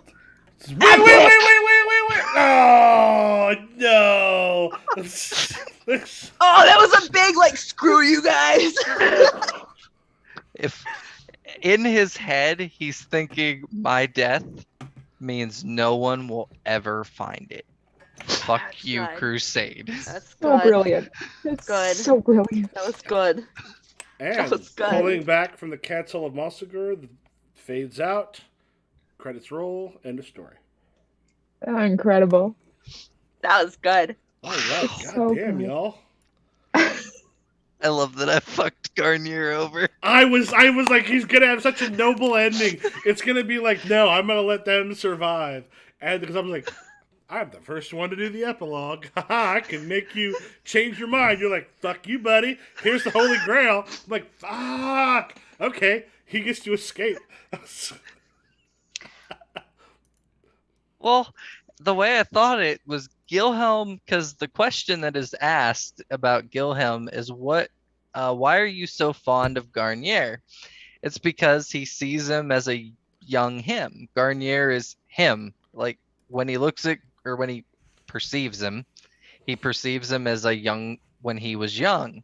And he feels that if Garnier died, that would be just like a waste of life and opportunity, where Gilhelm has lived his life.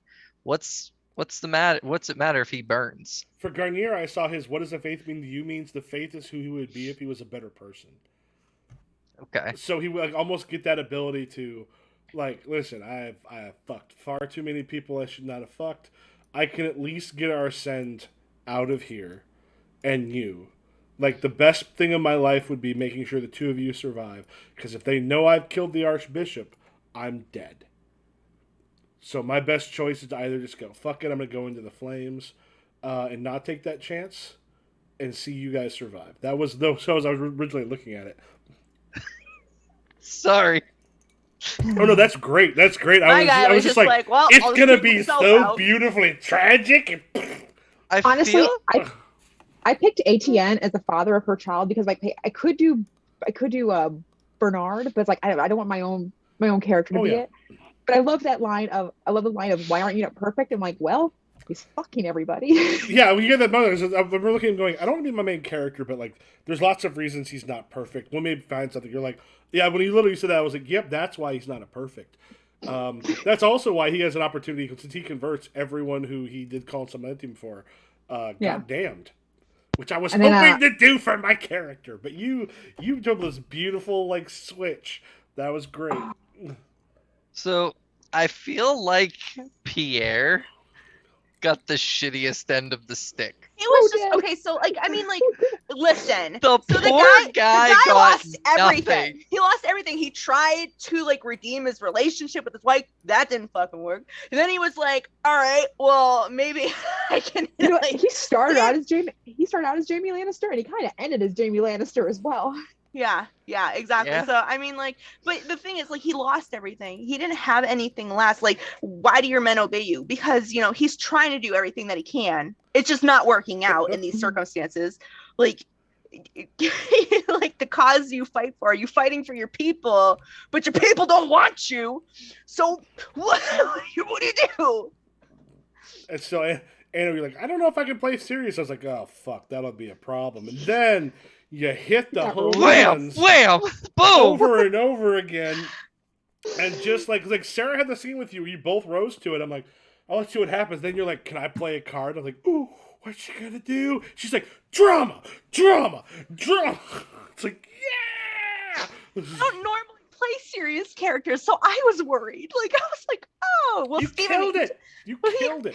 He goes, I was just role playing. I'm like, well, okay, I can do that. It literally is. This was a blast. I would play this again in a heartbeat. Yes.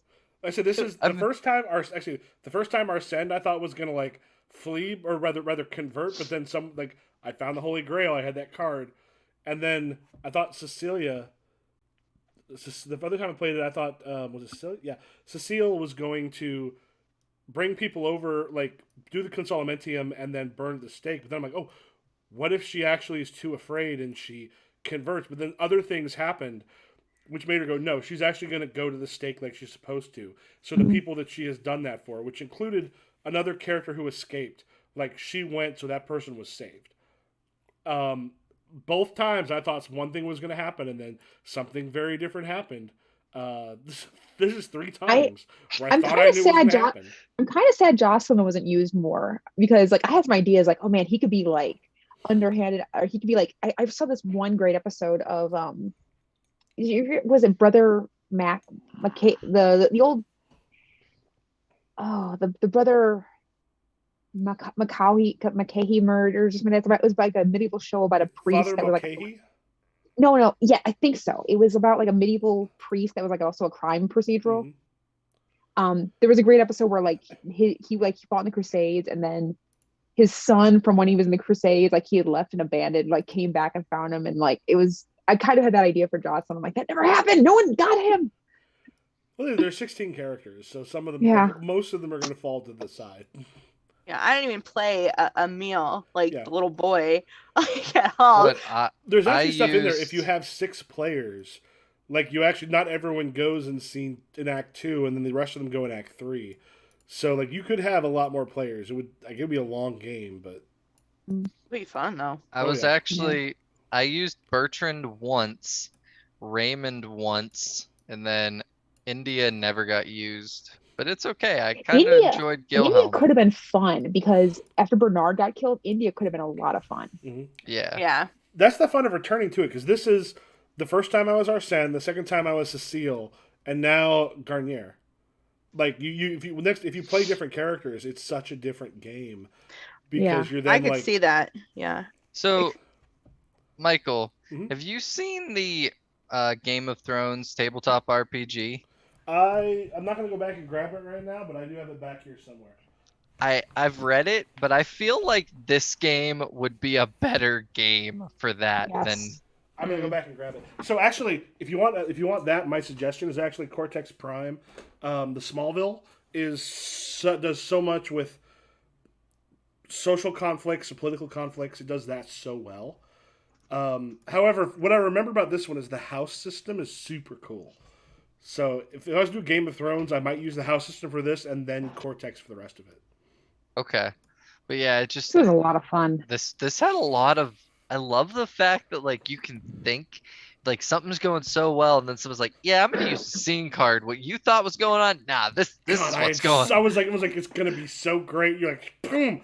Fuck you! I've decided that's gonna be so great. I'm like, God, the traitor card is perfect. He's not wrong.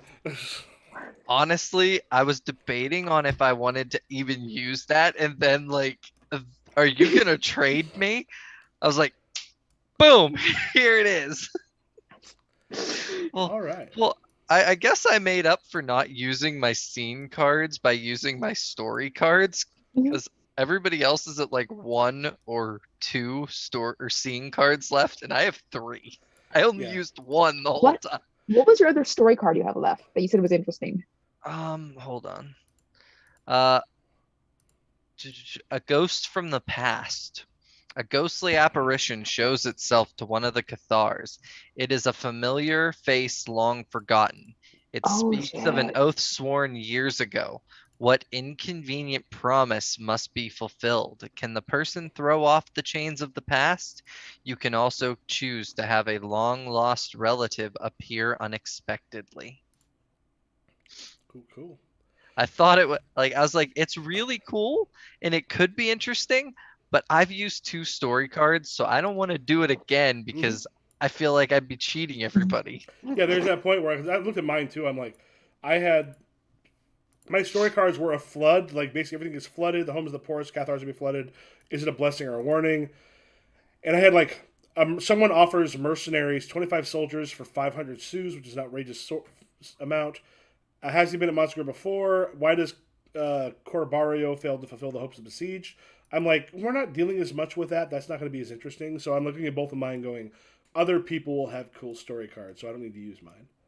Which is why I told you earlier. I'm like, yeah, I'm not going to use those. We're good. Y'all had some great ones. I will say the Holy Grail one is really good. That is good. That changes the whole outlook because whoever has it, you can't die. Mm-hmm. I should have just taken that shit and got out. Screw you people. That would have been like an amazing ending. Like if he just like sacrificed his wife and sacrificed everyone. I was trying to be redemption, like husband, being like trying to do something at least one time good for my wife and child. Last time that happens. Oh, you know what's hilarious is what we probably should have done, because it would have been me escape. Like during the truce for it must be relocated. If it's discovered that somebody's left Montsegur, the truce is canceled and the hostages will die. That probably should have led to the death of everybody else, but who cares? We're good. We had a great ending, so. That was good. It was fun. Well, right. we didn't like narrate it that they realized the Holy Grail was gone. They didn't even know it was there. That's kind of why Gilham was like, yeah, nobody's going to find it now. Well, yeah, it wasn't discovered because they left. Yeah. It would be a funny thing if they're like, oh yeah, like if it was me, for example, like, oh, he gets discovered and caught, everyone is dead. Or the hostages die, which would have been the girl. Which could have been dramatic, but we put like no harm to children anyway, so we're good. Not on screen. Not on screen. Yeah. Sweet. I'm going to assume the children survived and converted. That's the way I look at it. Yeah, that's what I'm going with. If we want to give our goodbyes, I'm Michael Matthews. I can be found Improv GM on Twitch, Twitter, and TikTok. You want to go Anna, Sarah, and then Steve? Yeah, sure. I'm the DM's wife. Find me on TikTok. Hope you had fun. I am Sarah. I'm Powerful Week 1 on TikTok and Powerful Week almost everywhere else. I'm Steve. I am the Dragon X on TikTok. You can find me there. Thanks for watching and have a great night.